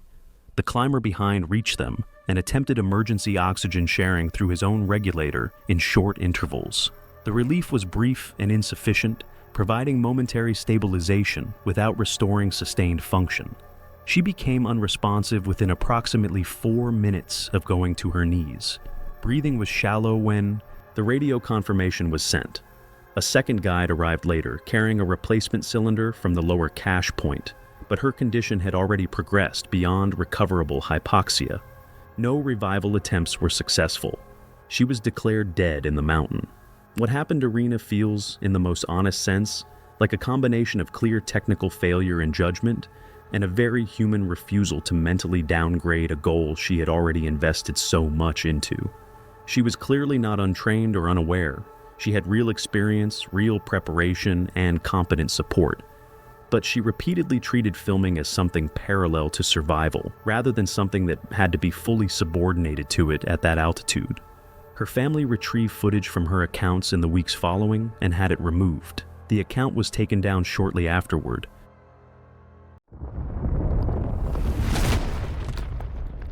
It was February 7, 2026, at a high-altitude camp platform along a remote 8,000-meter mountain route. Gusts had been building for several hours, pulling at tent fabric and creating a low humming sound through guy lines anchored into frozen snow. Tycho Raymer was 41, an HVAC installer from a cold northern city in the United States. His work with heating and cooling systems gave him familiarity with airflow and pressure movement, and he often compared mountain wind behavior to industrial ventilation. He had prior experience climbing ice during winter seasons and had successfully reached the summit of one major high-altitude mountain in North America.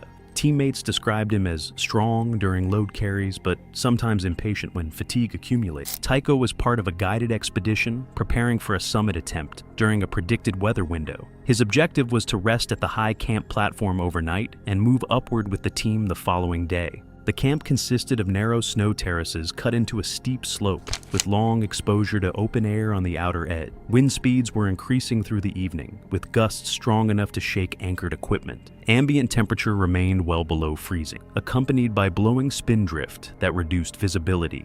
Guides had advised doubling guy lines and clipping into fixed camp anchors while resting inside tents. Several nearby climbers reinforced their shelters after observing a tent corner lift briefly during an earlier gust. Tycho placed his two-person tent near the platform edge, using only 2 snow pickets instead of the recommended 4. He also chose not to clip his personal tether to the camp anchor system while resting. Stronger gusts struck the camp platform. Guy lines across multiple tents tightened audibly under wind stress, and Tycho's front line began vibrating sharply as it rubbed against its anchor. Instead of adding more anchors or securing himself inside the camp system, he tightened only one front line and lay down. Spindrift accumulated along the windward side, gradually increasing structural load and changing airflow around the tent surface. The accident occurred near the outer edge of the platform around 1:41 a.m. A strong gust struck the windward picket, which either snapped or pulled free from compacted snow. The tent shifted several feet toward the edge. As Tycho attempted to brace inside,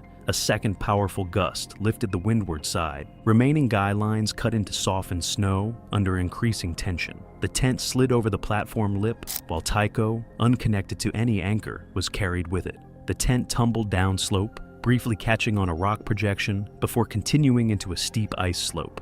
The initial slide crossed the platform edge within seconds, followed by a longer, uncontrolled descent across snow and ice. Flapping fabric and cracking tent poles were heard above the wind. 2 teammates observed a headlamp glow, moving downslope before disappearing. The tent was located at first light on a lower slope section after multiple impacts. Medical evaluation indicated severe blunt force trauma to the head and neck, along with multiple fractures of the femur and ribs. No rope arrest occurred. Tycho was unresponsive when reached and showed no spontaneous breathing. The combination of traumatic injuries and extreme altitude made survival impossible. The team radioed their logistics camp immediately. High-altitude porters prepared recovery movement once daylight improved visibility. Communication was maintained through VHF radio and later relay channel. Several hours passed before safe ascent conditions allowed retrieval operations. Helicopter evacuation was impossible due to terrain and altitude. The body was secured mid-slope and lowered to the lower camp platform, then transported to the base staging area the following day. The cause of death was determined to be blunt force head and cervical spine trauma.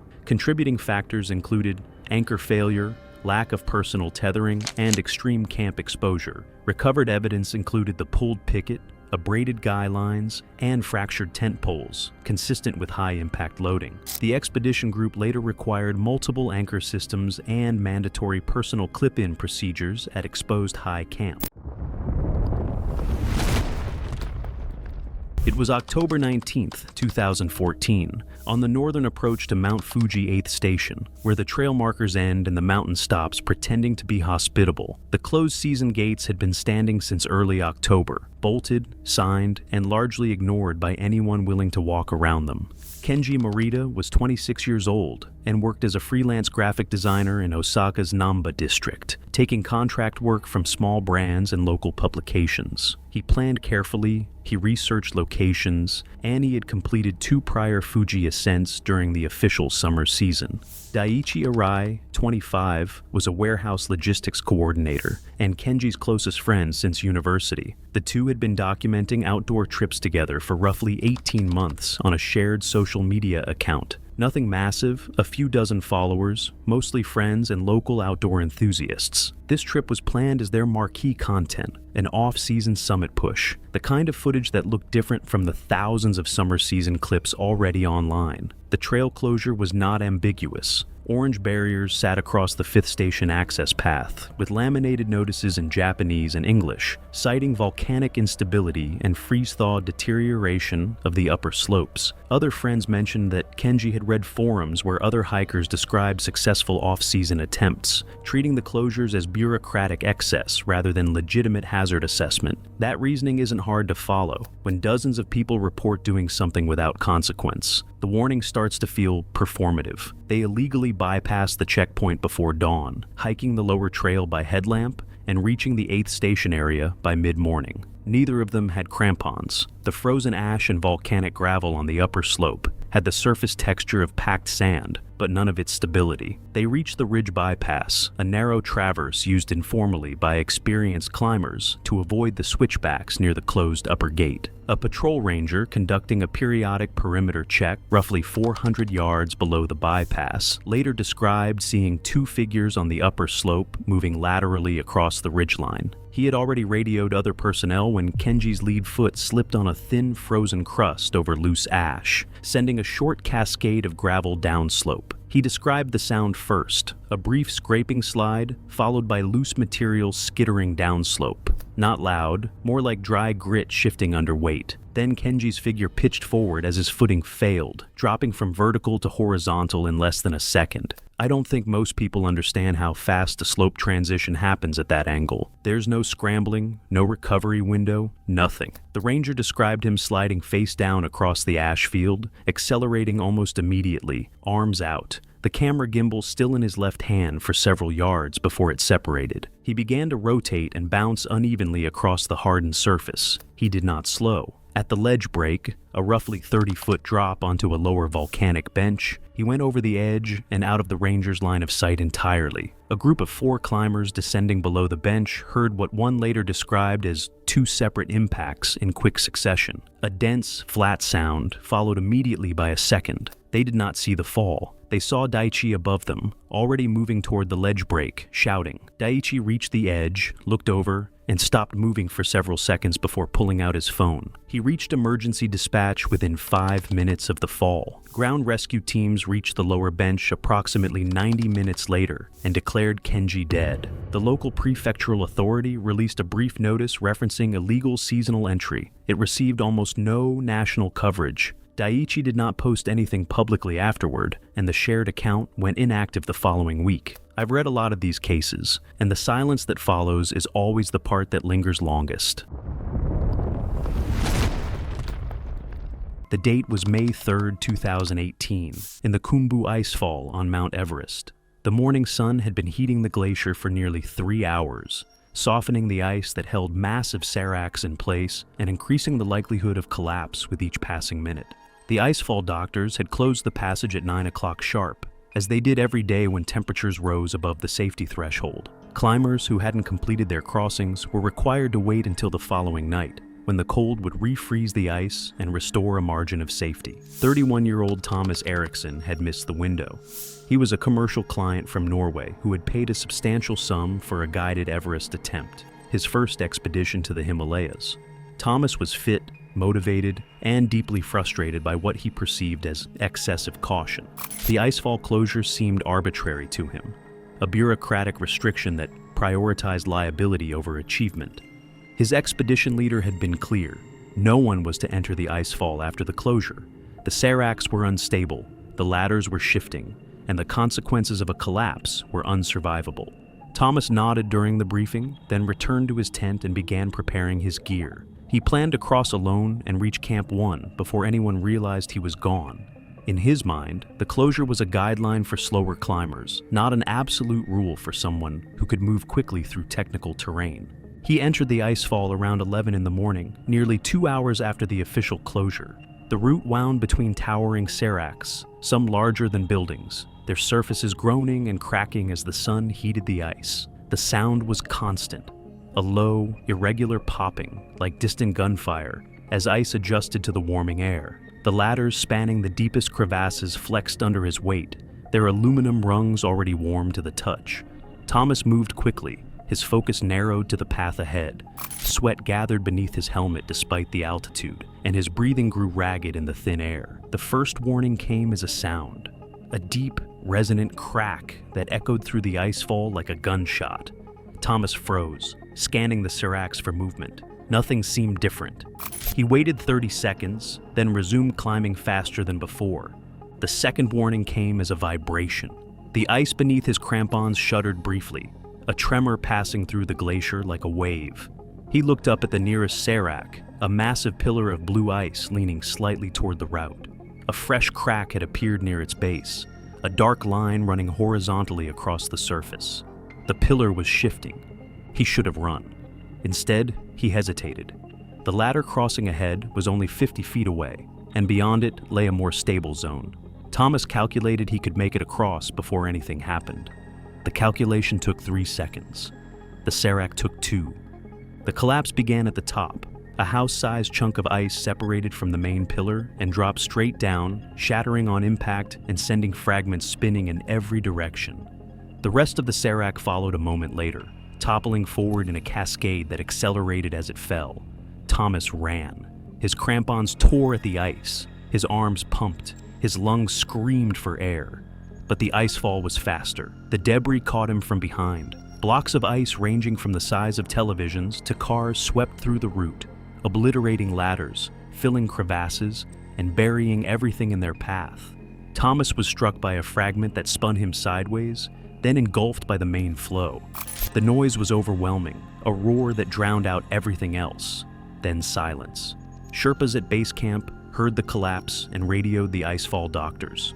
A rescue team assembled within the hour, but the debris field was too unstable to approach. They waited until late afternoon before picking through the wreckage. Thomas was found near the center, partially buried beneath blocks that had crushed everything around them.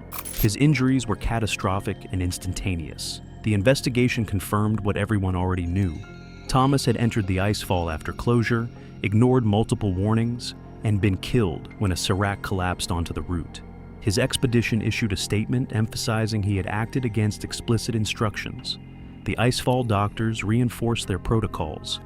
But in the Khumbu icefall, where the ice never stopped shifting and the seracs never stopped falling, the lesson was already plain. The closure existed because the mountain didn't negotiate. It didn't care about ambition or frustration or money. It only cared about physics, about the weight of ice and the weakness of flesh, and about the immutable fact that some rules couldn't be broken without consequences. It was August 8, 2017, at Everest Base Camp during the late summer monsoon transition. The tent city remained active with acclimatization and route work, while recent snow and warming cycles had destabilized sections of the Khumbu Glacier, prompting warnings after near-miss ice incidents. Paisley Dalton was a graduate student specializing in human risk behavior in extreme environments. At 33, she approached Everest with academic confidence shaped by years of theoretical study, rather than practical exposure. Her research focused on decision-making under perceived danger, and she had frequently criticized expedition safety policies as overly conservative. Her field experience, however, was limited to controlled observation and short-duration high-altitude travel under supervision. Dalton's stated goal was to document climber behavior during non-peak conditions for thesis material. She viewed guide-imposed restrictions as obstacles to legitimate research rather than safeguards developed through prior fatalities. Despite being advised to remain within established movement windows and to avoid solo travel through unstable sections, she insisted that her academic credentials justified independent movement. She logged her intent to move ahead of her group, stating that her research objectives required autonomy. That morning, Dalton left base camp intent on advancing higher along the standard route through the Khumbu Icefall. The climb required deliberate pacing across shifting ladders, crevasse crossings, and unstable ice blocks that constantly changed shape under temperature fluctuations. Other teams moved cautiously in fixed rope lines, spacing themselves carefully to reduce load stress on snow bridges. Dalton, focused on documenting conditions and proving her independence in hazardous terrain, separated herself from the structured pace of surrounding climbers as she continued upward. As Dalton moved above the lower camps, conditions deteriorated quickly. Snow bridges across the glacier showed visible signs of weakening, and shifting cloud cover reduced visibility across the route. Guides advised holding position and rerouting around a section of icefall that had been flagged as unstable earlier in the day. Dalton ignored the recommendation and continued forward alone, choosing a shorter line that crossed the compromised area. She paused frequently to document surface features, extending the time spent in hazardous terrain. The glacier surface became increasingly uneven as she progressed. Subtle depressions and thinly covered ice concealed underlying voids, making safe foot placement difficult. Meltwater from recent warming cycles had weakened structural support beneath the snowpack. Without rope support or probing, she stepped onto a section that appeared solid but lacked load-bearing integrity. The snow collapsed beneath her without warning. Dalton fell into a concealed ice depression, striking hard ice during the descent. The impact caused multiple fractures and severe internal injuries. Loose ice and snow followed her into the cavity, further restricting movement and visibility. The confined space prevented self-extraction. Shock and blood loss rapidly limited her ability to move or call for assistance, while exposure to cold ice surfaces accelerated heat loss.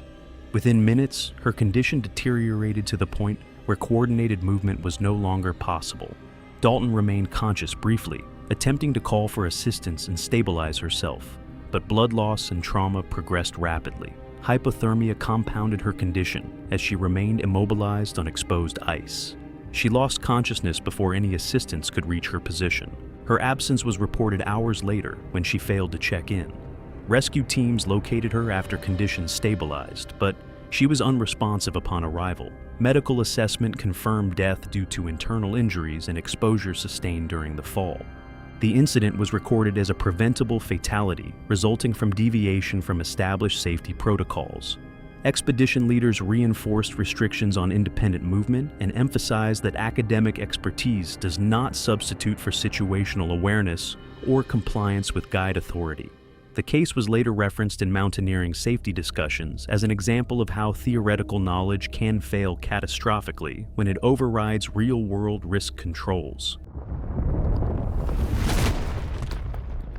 It was June 27, 2017, at Angel's Landing, where the final approach required hikers to navigate a narrow sandstone ridge, 5,790 feet above sea level, exposed on both sides with only partial chains for protection. Maribel Quent, 34, owned a boutique clothing store in San Diego and frequently shared curated travel photos online. Though she had moderate hiking experience, her focus was more on capturing the perfect shot than following safety rules. From what I see, her priority wasn't the summit, it was the photograph. The final half mile of the trail is a narrow ridge with drop-offs exceeding 1,000 feet. By midday, temperatures had climbed to around 95 degrees Fahrenheit. The sandstone surfaces were polished from years of foot traffic, with smooth areas made even more slippery by a thin layer of sand blown across the trail by the wind. Chains were available in some of the most exposed sections, but large portions of the ridge remained unprotected, relying entirely on hikers' judgment and careful movement. Even under normal conditions, this ridge can be unforgiving. Add a layer of loose sand and heat, and one misstep is all it takes. Signs posted along the trail warned hikers to stay on the designated path and avoid venturing onto unprotected ledges. Rangers that morning had briefed visitors on recent incidents involving photographers stepping off trail. Maribel had heard the warnings, but dismissed them as excessive. She moved. Beyond the chain terrain several times to adjust for better shots, shifting her stance and testing the edges to get the right angle. From where I'm looking, it probably seemed harmless to her at the time. But on a narrow, exposed ridge like that, every extra step onto unstable ground made an accident far more likely. As she neared the summit, she spotted a ledge about 8 feet beyond the official trail that promised a clear, unobstructed view of the valley below. From a distance, it looked stable, but it was sloped and covered in loose sand. Maribel stepped past the boundary rope and moved toward the ledge, testing each foot placement carefully, but missing how the surface could shift beneath her. Her camera bag, weighing roughly 12 pounds, subtly shifted her center of gravity, forcing her to lean forward slightly to maintain balance. Here, you can see how even a small shift in weight or footing can completely change your stability. Those few extra pounds made the difference. Sandstone beneath her was smooth, with almost no texture to grip. As she adjusted for the photo, her right foot began to slide on the sand. She tried to correct, but instead accelerated the movement. Her hands reached for a hold, but the smooth rock offered nothing to grab. Within seconds, she was sliding uncontrollably toward the edge. Momentum carried her over the precipice. Witnesses reported she disappeared from view almost instantly. The fall was estimated at roughly 1,000 feet. That moment is almost impossible to stop once it begins. One slip and gravity takes over. It's a brutal reminder of how thin the line is between safe and fatal. Other hikers immediately alerted park rangers via emergency communications. Immediate rescue was impossible due to the exposed terrain, so recovery waited until conditions allowed a helicopter later that afternoon. Death was confirmed as instantaneous from blunt force trauma, with contributing factors including leaving the trail unstable, footing, and extra weight from her camera. It's striking how fast it happened. A few missteps off the trail, and that was enough. Everything else just made it worse. The incident received little public attention, noted only in seasonal park reports, serving as a reminder that even routine hikes can turn fatal when safety boundaries are ignored. Looking back, the decision to prioritize a photograph over safety stands out clearly. It's easy to think you can handle this, but the mountain doesn't negotiate. That's what makes incidents like this so sobering. The consequences arrive before you even realize the danger. It was May 19, 2016. The ridge between the South Summit and the Hillary Step sits at roughly 28,700 feet, close enough to the true summit that you can see it clearly, far enough that the distance has killed people who thought they had it figured out. It's narrow, heavily exposed, and the wind that comes off the Tibetan Plateau hits it with nothing to slow it down. At that elevation, wind doesn't just chill you, it strips moisture from everything, including your eyes. Jethrick Solon was 41, civil engineer from Boise, Idaho.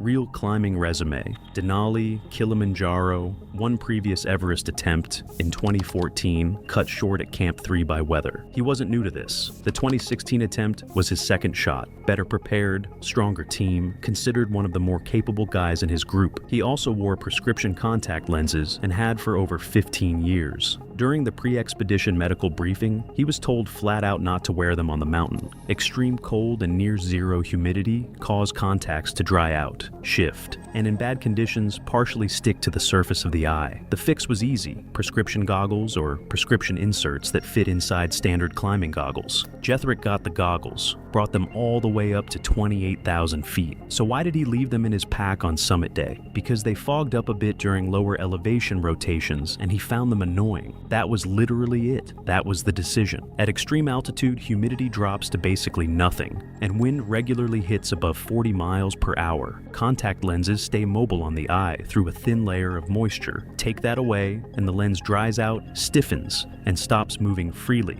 In bad conditions, with cold, dry wind hitting the eye directly for hours, the lens can partially stick to the surface of the eye. And when that happens, it's not a slow, uncomfortable thing. It's immediate and it's severe. Jethrick's summit push started at 11:30 p.m. on May 18th. He moved well through the night, triangular face, up to the balcony, on toward the south summit. Got there at around 7:40 a.m. on May 19th. Took a quick break with 2 other climbers and a Sherpa, then kept going toward the Hillary Step. Wind was around 35 miles per hour with gusts above 50. Glacier glasses on. No eye problems up to that point. Somewhere between the South Summit and the Hillary Step, the wind shifted and hit him straight in the face during a strong gust. Climbers behind him saw him stop suddenly and throw both hands up to his face. The timing of that is what makes this so bad. He was mid-anchor transfer at that exact moment. and he'd already made a procedural shortcut that left him more exposed than he should have been. On that section of the ridge, some climbers released their clip from one anchor before fully securing to the next, just to move faster through the transition. Jethrick had done it multiple times on the way up without issue. The gust hit him inside that self-created window,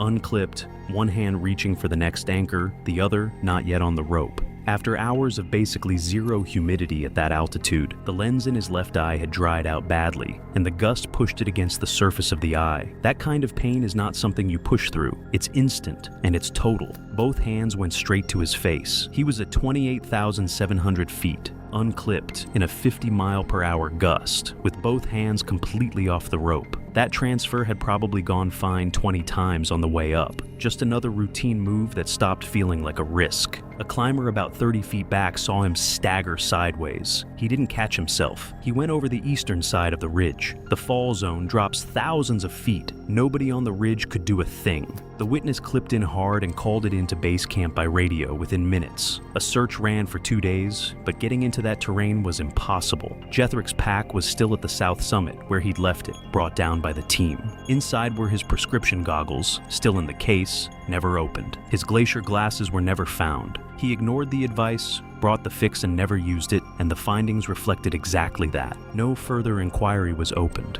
It was September 3rd, 2014, on the Gouda route high above the Tête Rousse Glacier in the French Alps, where the air at roughly 14,000 feet doesn't warn you. It simply collects its toll, quietly and without ceremony, from anyone who hasn't prepared to pay it. Elise Marot was 22 years old from Lyon, France. She had built a modest but growing TikTok following by documenting what she called aesthetic travel content. Short clips of herself in carefully considered outfits against dramatic backdrops. Coastal cliffs, lavender fields, limestone gorges. Mont Blanc was her next location. Her hiking experience was real, but limited to trails well below significant altitude, and she had no prior exposure to high-altitude weather systems. She seemed like someone who had not yet learned to respect a thing she had never encountered. The decision to pack light made sense within the frame she had built around the trip. Heavy insulation doesn't photograph the way thin layers do against open sky. She brought light gloves, a mid-layer fleece, and a wind shell. Each item deliberate, but each item insufficient. A morning forecast noted moderate winds with a possible temperature drop near the summit, but the language of forecasts compresses badly in the mind of someone who has never felt what those words mean at altitude. Other climbers at the overnight refuge noted her thin, insufficient gear. A guide on the route mentioned it directly to her.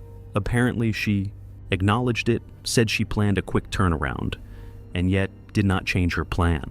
I don't think she was being dismissive. I think she genuinely didn't have the reference point to understand what she was being warned about. The Gouda route above 12,000 feet is a narrow spine of compacted snow, an exposed rock where the wind has no terrain left to break against before it reaches you. She left the refuge before dawn with a small group of independent climbers and a route guide. The early hours were manageable. By mid-morning, the wind had shifted and picked up beyond what the forecast suggested, and the temperature had dropped sharply. She stopped twice to film short clips, removing her gloves each time to operate her phone. Climbers moving past her noted she was already stopping more frequently than the pace required. By the time the group reached the upper ridge approach, she was visibly slower. A climber directly behind her later told investigators she had begun, fumbling with her phone, not filming, just attempting to grip it, before it slipped from her hand into the snow. She retrieved it, but her hands did not close around it the way hands normally close. They pressed against it. The climber described her grip as flat and uncoordinated. Her speech when she responded to questions from the guide had taken on a quality he described as slightly behind, words arriving at the right intervals, but without sharpness behind them.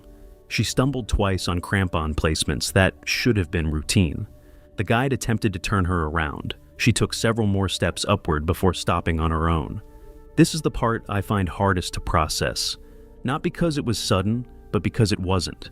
It happened in plain view, incrementally, and the people around her were watching it unfold without the tools to stop it. What followed was not dramatic in the cinematic sense. She began shivering in the sustained, full-body way that signals a system working hard to compensate. Then the shivering slowed, Two climbers flanked her and began moving her back down the ridge.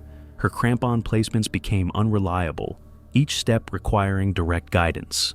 Within minutes of the descent beginning, she sat down in the snow and could not stand without being physically lifted. Her head dropped forward. A climber supporting her left arm described her eyes as open, but not tracking. Her responses to direct questions stopped entirely. She remained unresponsive during extraction and transport, and rescuers continued active rewarming and monitoring during the flight before she was later pronounced dead at the Valley Hospital. The medical examiner determined the cause of death to be fatal hypothermia with associated cardiac arrhythmia, secondary to core temperature collapse. In the weeks after her death, short clips from her trip were shared by a small fashion-focused TikTok account. Viewers began commenting on her clothing choices, and the footage before the posts were mass-reported and removed. I've thought about that a lot. The last images of her that circulated weren't about what happened. They were about what she was wearing when it did.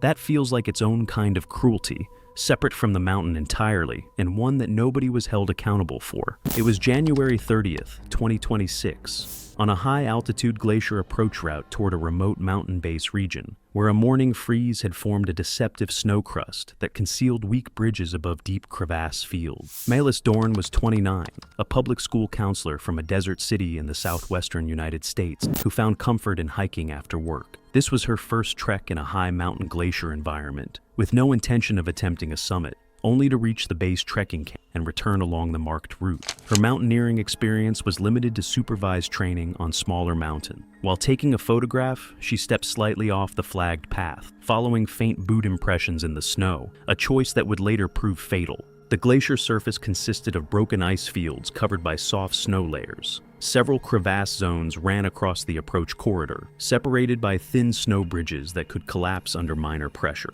Clear skies and light wind created comfortable walking conditions, but the overnight freeze had formed a brittle crust that was beginning to soften under morning sunlight. Local guides had previously warned trekkers to remain within the flagged corridor. Old probe holes marked areas where glacier teams had tested snow thickness. A faint side path, created by earlier travelers moving toward a distant ice wall, gradually diverged from the main route. Risk increased when Melis unclipped from a short handline connecting two route markers to move 3 steps rightward for a better camera angle. While adjusting her camera settings, the guide moved ahead with 2 other trekkers, leaving her briefly alone. The warning signs were subtle, with a dull, hollow sound coming from the snow beneath her last step. The surface crust suddenly fractured as Melis shifted her weight, and she fell vertically through a narrow opening in the glacier. Her backpack briefly caught on the crevasse edge, slowing the descent before the strap gave way under her weight. She struck the ice walls during the fall before landing on accumulated snow at the crevasse base. The fall lasted only moments, followed by settling sounds inside the ice chamber. Witnesses above heard a muted impact and drifting snow particles falling through the narrow opening. The guide and trekkers immediately marked the collapse location using root wands and lowered a rope in preparation for rescue. The injuries included pelvic fractures, rib fractures, and facial lacerations. Cold air trapped inside the crevasse accelerated heat loss, and progressive hypothermia developed rapidly. Melis remained responsive for several minutes, though her breathing gradually slowed. The combination of traumatic injury, restricted airway positioning within the narrow ice cavity, and falling core body temperature made survival impossible before extraction could be completed. The guide immediately radioed for help using VHF communication. A rope rescue team arrived after some time and spent additional time assembling a hauling system to extract her from the narrow crevasse opening, as the confined ice walls and limited equipment slowed the process. Extraction was completed after roughly 2 hours. She was first moved to a temporary camp before being carried by litter toward the main trekking staging area. Medical evaluation determined the cause of death to be traumatic asphyxia combined with blunt force injury, with hypothermia and delayed extraction contributing to the outcome. Evidence recovered included the torn backpack strap and a broken camera device, later found resting on an ice ledge about 18 feet below the surface. The incident was briefly discussed on a trekking forum and mentioned in a regional mountain community newspaper, but did not receive wider media coverage. Following the accident, the outfitter revised safety protocols to require roped travel across all glacier sections where crevasse presence was possible, even on approach routes traditionally considered low risk. It was January 9, 2015, on the southern approach to the Atlas Range in Morocco, where a mountain known for swallowing unprepared climbers in winter sat under a fresh accumulation of overnight snow that had not yet settled into anything resembling stability. The kind of morning where the conditions are already writing the ending, and the only variable left is who walks into it. Samuel Polanski, 31, was a warehouse logistics coordinator from Leeds who spent his limited vacation time doing things most people read about and move on from. He was not a mountaineer in any formal sense. He had completed 2 trekking expeditions in South America and 1 in Nepal. Apparently, he moved through those trips efficiently, cheaply, and with a baseline confidence that tended to read as competence to people who didn't know him well. His travel partner, Adrian Chavez, 33,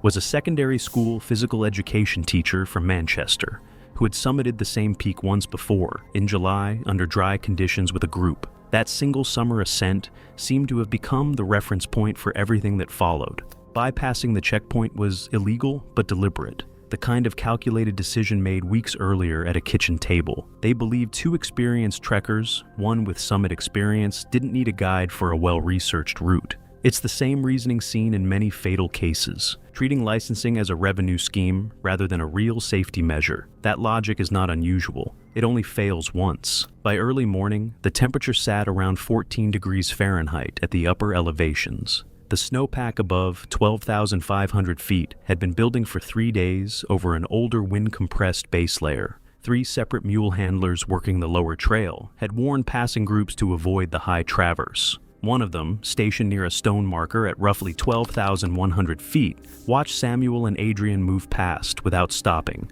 and continue upward into terrain marked for guided access only. I don't think either of them believed the warnings applied to them specifically. That gap between general caution and personal risk is where most of these stories live. The slope they entered was wide and convex, the kind of feature that holds snow unevenly and releases in sheets. The sky was flat and gray. The wind had dropped, which made the silence above feel heavier than it should have. The handler said the 2 men were perhaps 400 feet above him when he heard it. Not a crack exactly, more a low compressive shift, something dense moving under pressure, felt in the chest before it registered as sound. Samuel was leading. The handler watched the snow beneath him separate along a clean horizontal line, a slab fracture roughly 30 feet across, before the entire mass began moving as a single piece. It accelerated fast. Samuel did not turn. The handler estimated full burial took closer to 6 to 8 seconds from fracture to complete burial.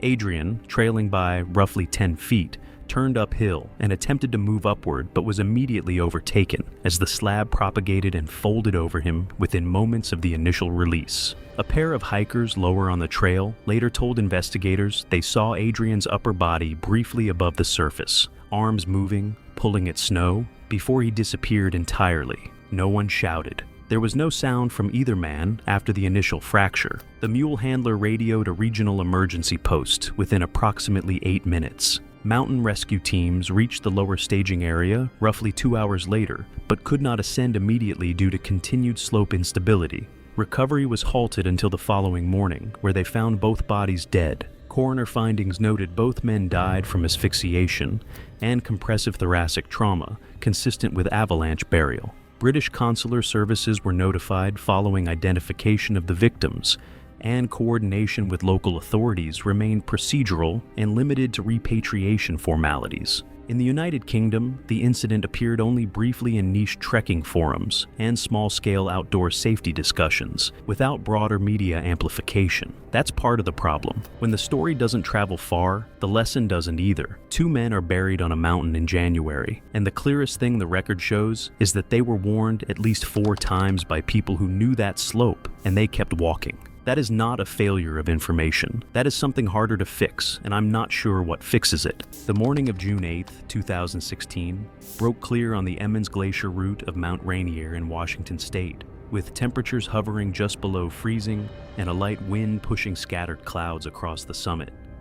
Rangers had flagged a new route through the glacier the previous week, marking safe passage with bamboo wands after several crevasses had opened near the traditional line. The flagged route added nearly an hour to the approach. Climbers were instructed to stay on the markers at all times. Deviation was explicitly prohibited. 34-year-old Daniel Ashford considered the detour a waste of time. He was a software engineer from Seattle who had been climbing Rainier for nearly a decade, summiting via different routes each season and logging more nights above 14,000 feet than most recreational climbers accumulated in a lifetime. His experience had made him efficient, but also impatient. He trusted his instincts more than he trusted the judgment of rangers who, in his view, erred too far on the side of caution. 10 years on the mountain had taught him its patterns, but patterns shift faster than memory can track. Daniel had arrived at Camp Sherman the previous evening. During the briefing, a ranger stressed the importance of staying on the flagged route, explaining that recent warm temperatures had destabilized several snow bridges and opened new crevasses in areas that had been safe the week before. Daniel listened politely, but said nothing. He had already resolved to take a more direct line across the glacier, one he remembered from a climb 3 years earlier. He left camp at 2 in the morning, well ahead of the other parties. The flagged route curved to the right almost immediately, skirting a depression in the glacier that hadn't existed the previous season. Daniel paused at the first wand, studied the detour ahead, then turned left and began walking directly across the unmarked snow. The surface felt firm beneath his boots. The overnight freeze had hardened the top layer, and his crampons bit cleanly with each step. He moved quickly, his pace driven by the knowledge that other climbers would soon be following. The glacier stretched out around him in shades of gray and blue, its crevasses hidden beneath a uniform blanket of white. For the first 20 minutes, the shortcut worked exactly as Daniel had expected. He crossed 2 shallow depressions without incident and skirted the edge of a larger crevasse that he recalled from previous years. His confidence grew with each successful step. The flagged route was visible to his right, marked by distant headlamps moving slowly along the approved line. He was already ahead of them. That small victory felt like validation, proof that the detour was unnecessary and that his judgment had been sound all along. The snow bridge that failed beneath him gave no warning. One moment, he was walking normally. The next, the surface collapsed in a perfect circle around him, and he dropped straight down into darkness. His arms shot outward instinctively, but there was nothing to grab. The walls of the crevasse rushed past in a blur of blue and white, and then he struck the bottom with a force that drove the air from his lungs. The fall was nearly 60 feet. Daniel landed on a narrow shelf of ice deep within the crevasse. His left leg folded beneath him at an angle that sent immediate signals of catastrophic damage. Above him, the hole he had punched through was already beginning to close as loose snow filtered down from the edges. The light from his headlamp revealed walls of ancient ice pressing in from both sides, groaning faintly as the glacier shifted around him.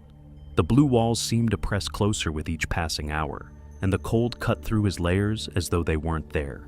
He tried to call for help, but the crevasse swallowed sound. The other climbers on the flagged route were too far away to hear anything, and no one at Camp Sherman knew he had strayed from the approved path. Daniel was alone, injured, and trapped in a place no one would think to search. The cold began working immediately. Crevasse temperatures hovered well below zero, and Daniel's clothing couldn't compensate for prolonged exposure in a frozen pit. His fingers grew numb within the first hour. His injured leg became a source of constant agony that made sleep impossible. He rationed his water, tried to stay calm, and waited for a rescue that might never come. By the time search teams located him the following afternoon, triangulating his position from the tracks that led away from the flagged route, Daniel had been in the crevasse for nearly 36 hours. Rescuers found him conscious but hypothermic, his core temperature dangerously low, and his injured leg showing signs of severe frostbite. He died during the helicopter flight to the hospital. The official cause was listed as complications from hypothermia and traumatic injuries sustained during the fall. Rangers updated their briefings for the remainder of the season, but the glacier continued to shift. April 27, 2014, on the Avalanche Gulch route of Mount Shasta in Northern California. The forecast that morning had been unambiguous. A fast-moving storm system was approaching from the Pacific, expected to reach the upper mountain by early afternoon, with sustained winds above 60 miles per hour, and heavy snowfall reducing visibility to near zero.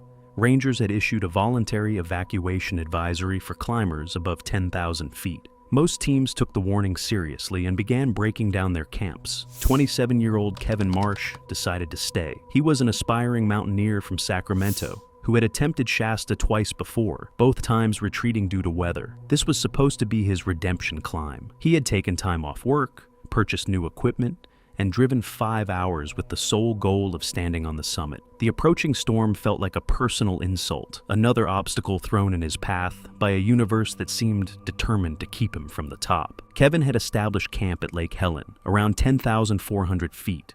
The morning was calm and clear, with only a thin ribbon of clouds visible on the western horizon. It was hard to believe that dangerous weather was only hours away. Kevin convinced himself the forecast was exaggerated, that he could make a fast push to the summit and return before conditions deteriorated. He left camp around 9 in the morning, climbing light with only water, food, and an emergency bivvy. The first few hours went according to plan. Kevin climbed steadily, passing several descending parties who warned him about the incoming weather. One guide later said, Kevin had the look of someone who had already decided, polite, but not listening. The sky remained clear, and the wind stayed light. It was easy to dismiss the warnings as excessive caution. The clouds arrived faster than predicted. By early afternoon, the western sky had transformed from pale blue to a wall of gray, advancing with visible speed. The temperature dropped sharply, and the wind began to build. Kevin was above 13,000 feet when the first gusts hit, strong enough to stagger him sideways. Snow began falling immediately, thick and wind-driven, reducing visibility to a few dozen feet. He should have turned back, but the summit was close, perhaps 2 hours away, and Kevin had invested too much to quit. He convinced himself the storm would pass quickly. It was the kind of logic that sounded reasonable in the moment and catastrophic in hindsight. The storm intensified. By the time Kevin reached the Red Banks at roughly 13,500 feet, the wind had become a sustained roar. Snow accumulated on every surface, filling his tracks almost as fast as he made them. The route markers had vanished beneath fresh accumulation, and the terrain ahead offered no landmarks. Kevin attempted to descend. He turned around and began retracing his steps, but the storm had erased any evidence of his ascent. The wind shifted direction, pushing him off course without his awareness. His compass went unused because removing his gloves meant risking frostbite. He navigated by instinct. His instincts were wrong. The wind-loaded slope released above him without warning. Fresh snow had accumulated on a layer of older, weaker snow that couldn't bear the additional weight. The fracture propagated across the slope in less than a second, setting the entire surface in motion. Kevin heard the sound before he felt the impact, a deep, resonant whump that seemed to come from everywhere at once. The avalanche swept him off his feet. He tumbled through churning snow, unable to tell up from down. The debris flow accelerated as it funneled through a narrow section, compressing and hardening as it gathered momentum. When the slide stopped, Kevin was buried under nearly 4 feet of consolidated snow, positioned face down with one arm extended above his head. He was still alive when the snow settled. The air pocket around his face provided oxygen for a few minutes, but the weight pressing down made it impossible to breathe deeply. Each exhale compressed the pocket further. Each inhale became more difficult. He couldn't move. He couldn't call for help. He could only wait in the darkness as his breathing grew shallow and eventually stopped. Search teams found his body 2 days later. His emergency bivvy was still in his pack, unused. His beacon had never been activated. The investigation noted the storm had arrived within the predicted window, and avalanche conditions had been explicitly mentioned in the morning advisory. Kevin had all the information he needed. He had simply chosen to believe the rules applied to everyone but him. It was February 14th, 2015, at Everest Base Camp. The North Col route faced pre-monsoon storm conditions, with gale-force winds and bitter cold. Snow whipped across the exposed ridges. Visibility was near zero, and prayer flags snapped violently against the white backdrop. At this altitude, even minor missteps could be fatal. Among the climbers preparing that morning was Brianna Hastings, 31, a Boston-based corporate compliance manager. She had no winter or high-altitude mountaineering experience, and relied entirely on previous mild-season guided treks. Hastings approached the climb with a mindset shaped by control and dominance. She believed confidence and mental toughness could override the mountain's rules. Posted advisories and repeated warnings from guides emphasized that ascending alone in current conditions was life-threatening. Hastings ignored these cautions, insisting on proceeding without supplemental guidance, framing the expedition as proof she could master challenges others feared. As she moved above the upper camps, the climb became increasingly hazardous. Trail markers were obscured by fresh snow and wind, leaving her dependent on memory and limited GPS navigation.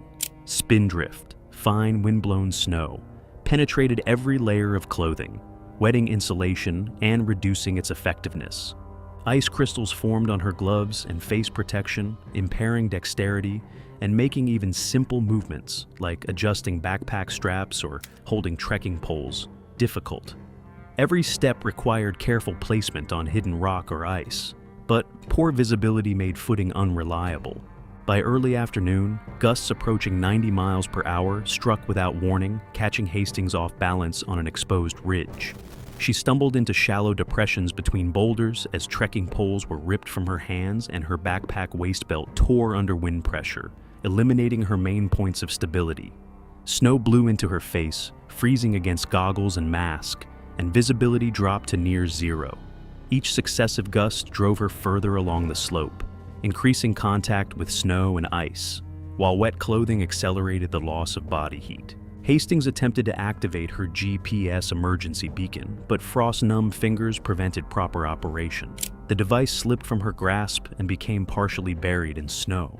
For the next 40 minutes, she crawled between rock outcrops and small ridges, seeking shelter from the full force of the wind. Hypothermia progressed rapidly. Uncontrollable shivering gave way to loss of fine motor control, confusion, and impaired decision-making. Attempts to call for help were incoherent, and she became increasingly disoriented regarding position and descent direction. Eventually, Hastings could no longer move, unable to maintain balance or recognize safe terrain. Breathing slowed and became shallow as hypothermia affected cardiovascular and neurological function. Consciousness faded while she attempted to use her phone, unaware that the device had no reception. Even minor movements like turning her head or shifting weight required immense effort. By the time rescuers reached her location the following morning, she was found unresponsive, partially shielded by boulders but fully exposed to the storm. Her climbing partner contacted base camp hours after she failed to check in. Extreme winds, steep terrain, and ongoing storm conditions initially made rescue impossible. Once teams reached her, the body was partially buried under wind-deposited snow. The medical examiner determined severe hypothermia as the cause of death, with exhaustion and dehydration as contributing factors. The GPS beacon was recovered nearby, but would not have enabled timely rescue under the conditions. The incident highlighted the extreme hazards of winter climbing on Everest. Exposure to sub-zero temperatures, high winds, and blowing snow can overwhelm even physically strong climbers. Confidence, social media goals, or prior fitness cannot replace preparation, adherence to guide instructions, or respect for the mountain's limits. In extreme conditions, rescue options are extremely limited, leaving little room for error. It was May 18, 2016, on the upper slopes of Mount Everest, along the South Col route at around 25,000 feet. Above that point was the death zone, where the human body can only function for a limited time. Climbers move through it, knowing that delays aren't just inconvenient, they can become dangerous very quickly. Alina Vorsk, 41, worked in luxury real estate in Naples. She was used to controlling schedules and getting results on her own terms. She had climbed Mount Rainier and Denali, but nothing at this altitude. She joined a commercial expedition expecting structure and support, but not necessarily the level of discipline required. From the way this starts, it feels like she approached Everest as something she could manage, not something that would push back. The route above Camp 4 was made up of steep ice slopes with fixed ropes. Temperatures stayed around -20 degrees Fahrenheit, and winds were expected to increase later in the day. At that elevation, oxygen levels dropped to about 30% of sea level, making every step harder. Most teams leave before dawn to avoid deteriorating weather later on.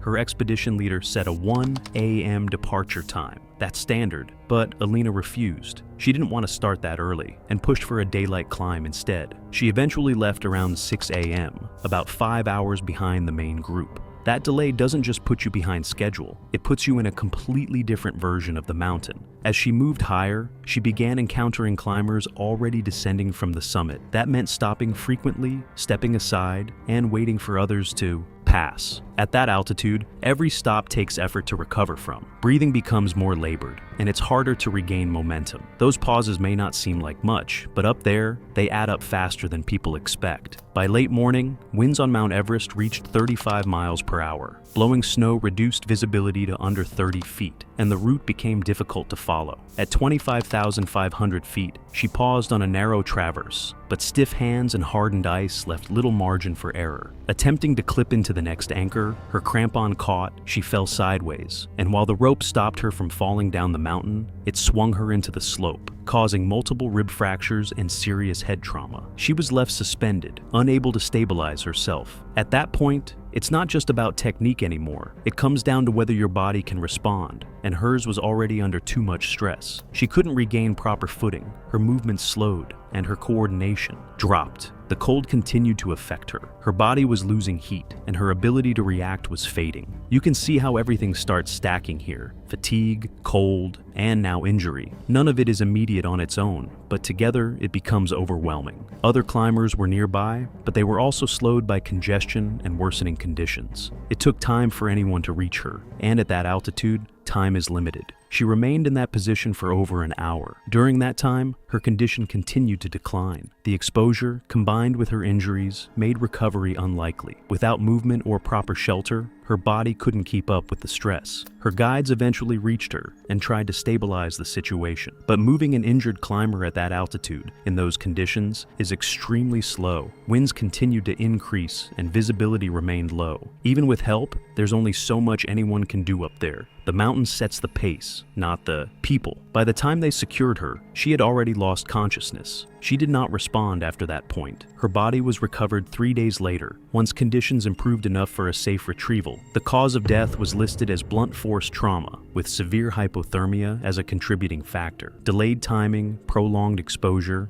and exhaustion were also noted. Looking at how it unfolded, it all traces back to that early decision. Starting late didn't seem critical at the time, but up there, small choices don't stay small for long. It was May 16, 2017. The South Col sits at 26,000 feet, a flat, frozen stretch of rock and ice squeezed between Everest and Lhotse. There's barely any oxygen up there, maybe a third of what you'd get at sea level. Temperatures hit minus 40 degrees Fahrenheit regularly, and that's before the wind even gets involved. It's the kind of place where every single decision you make has weight to it. Every single one. Dreven Halst was 38, worked logistics for a freight company out of Portland, Oregon. Everest had been on his radar for years, and when a divorce left him with savings and no real reason to stay put, he went for it. He had some experience. Rainier twice, Aconcagua in 2013, enough to feel ready, not enough to actually be ready. He joined a commercial expedition for spring 2017 and showed up with decent gear, mostly. The expedition provided a full kit, including a high-altitude stove for melting snow at camp. Dreven left it behind and packed a pocket torch instead, the kind you'd use to brown food or light a grill. He kept it in his personal bag and used it privately in his tent, rather than with the group cooking setup, which is the only reason nobody caught it. He'd used one on Rainier, and it worked fine there. He was on a commercial expedition, guides, gear checks, the whole thing. But who's going through every single item in a guy's personal bag? Nobody. He kept quiet about it, and nobody thought to look. Above Camp 2, there's no liquid water anywhere. Everything you drink has to come from melted snow, and your body at that altitude is burning through fluid constantly just from breathing. A high-altitude stove is built to hold a sustained flame under low pressure and low oxygen. A pocket torch runs on a butane or propane canister that loses pressure fast in sustained cold. By Camp 3 temperatures, you're getting a fraction of the output you'd get at sea level. It's not something most people would think to test beforehand. He hit Camp 3 on the Lhotse face on March 12th and tried to melt snow that evening. The torch kept cutting out. Flame on, sputter, flame off, repeat. After more than an hour, he had maybe a third of what he needed. He drank it, woke up with a headache, took some ibuprofen, chalked it up to altitude, and kept going. Said nothing to anyone. By Camp 4 on March 13th, he'd been underhydrated for close to 36 hours.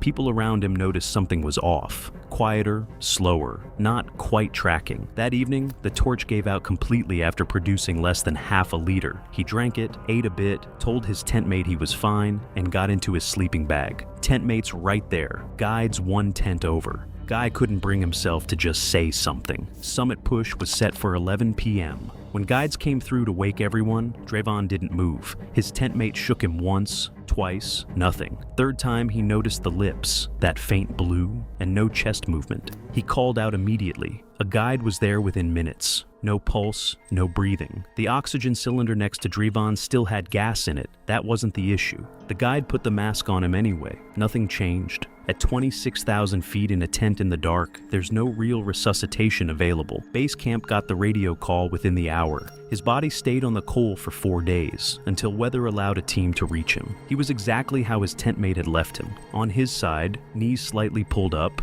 no sign anything had felt wrong. The pocket torch and empty canister were right next to his pack. His water bottle had less than 2 ounces in it. The cause of death came back as acute venous thromboembolism. Severe dehydration drops the fluid volume in the bloodstream enough that the blood thickens and starts clotting. That's called hemoconcentration. A clot formed, moved into his pulmonary circulation, and his heart couldn't push past it. He died in his sleep. No warning, no struggle. The issued stove system was found at the bottom of his pack, still wrapped, never used. Chronic fluid deficit, inadequate equipment, undisclosed, gear substitution. He made a private decision, kept it private, and it killed him. Misadventure. It was April 18th, 2015.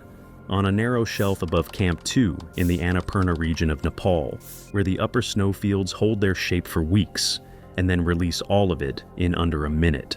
And the difference between those two states is invisible until it is not. Tessa Michaels was 24 years old, from Auckland, New Zealand.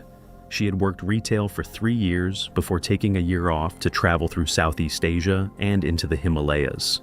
She had a modest but growing TikTok following built around what she called hidden camp spots, locations chosen for their visual payoff, photographed at the best light, framed for the best angle. She was not a technical mountaineer. She had joined a guided group to reach Camp 2, and by all accounts, she was enthusiastic. Unfortunately for her, enthusiasm doesn't do much in one of the world's deadliest peaks. She had set her tent roughly 1,000 feet from the group's designated camp, beneath a wide-open snow face that offered an unobstructed view of the eastern horizon at sunrise. She moved her tent there after the group had already established camp, carrying part of her gear herself in 2 trips.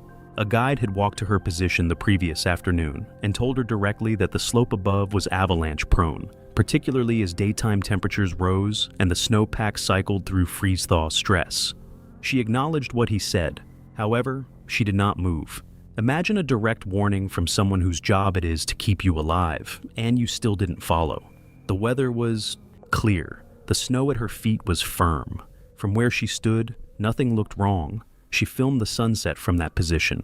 She was still there at first light, but overnight temperatures had fluctuated, and the upper snowpack, loosened by the previous day's warmth and refrozen unevenly, had entered a condition experienced guides describe as structurally unreliable, a slab resting on a weakened layer beneath it, waiting for a trigger that might arrive or might not. The upper face above her tent stretched nearly 400 feet wide in the gray pre-dawn. A climber from the main camp, moving out early around 5:40 a.m., noticed thin, loose snow sliding off the face above her tent. The kind of minor surface movement that can mean nothing or can mean the slope is beginning to talk. He stopped to watch. Then, roughly 60 feet higher and further left across the face, a fracture line opened. It ran clean and straight across the width of the upper slope. The slab below it began to move.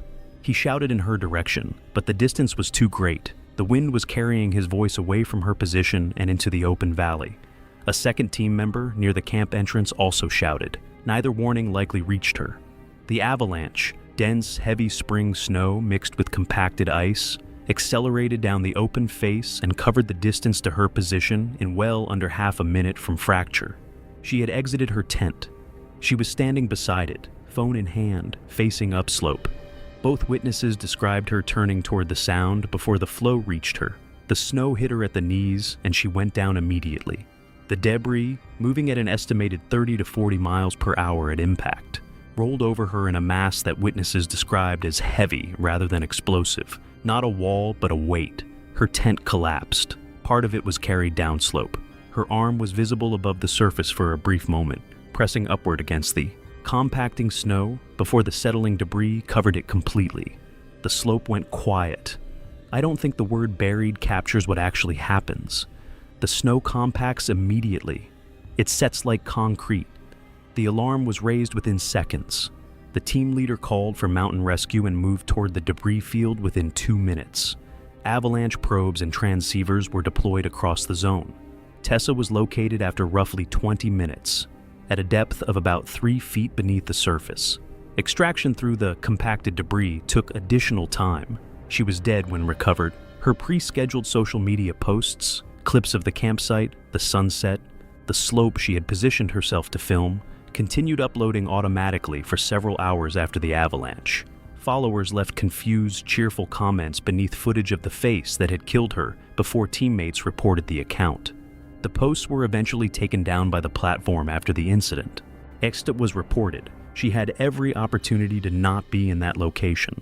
The guide told her. She understood. She made a judgment based on conditions that looked stable from where she was standing. And that is an understandable decision. It is also the decision that killed her.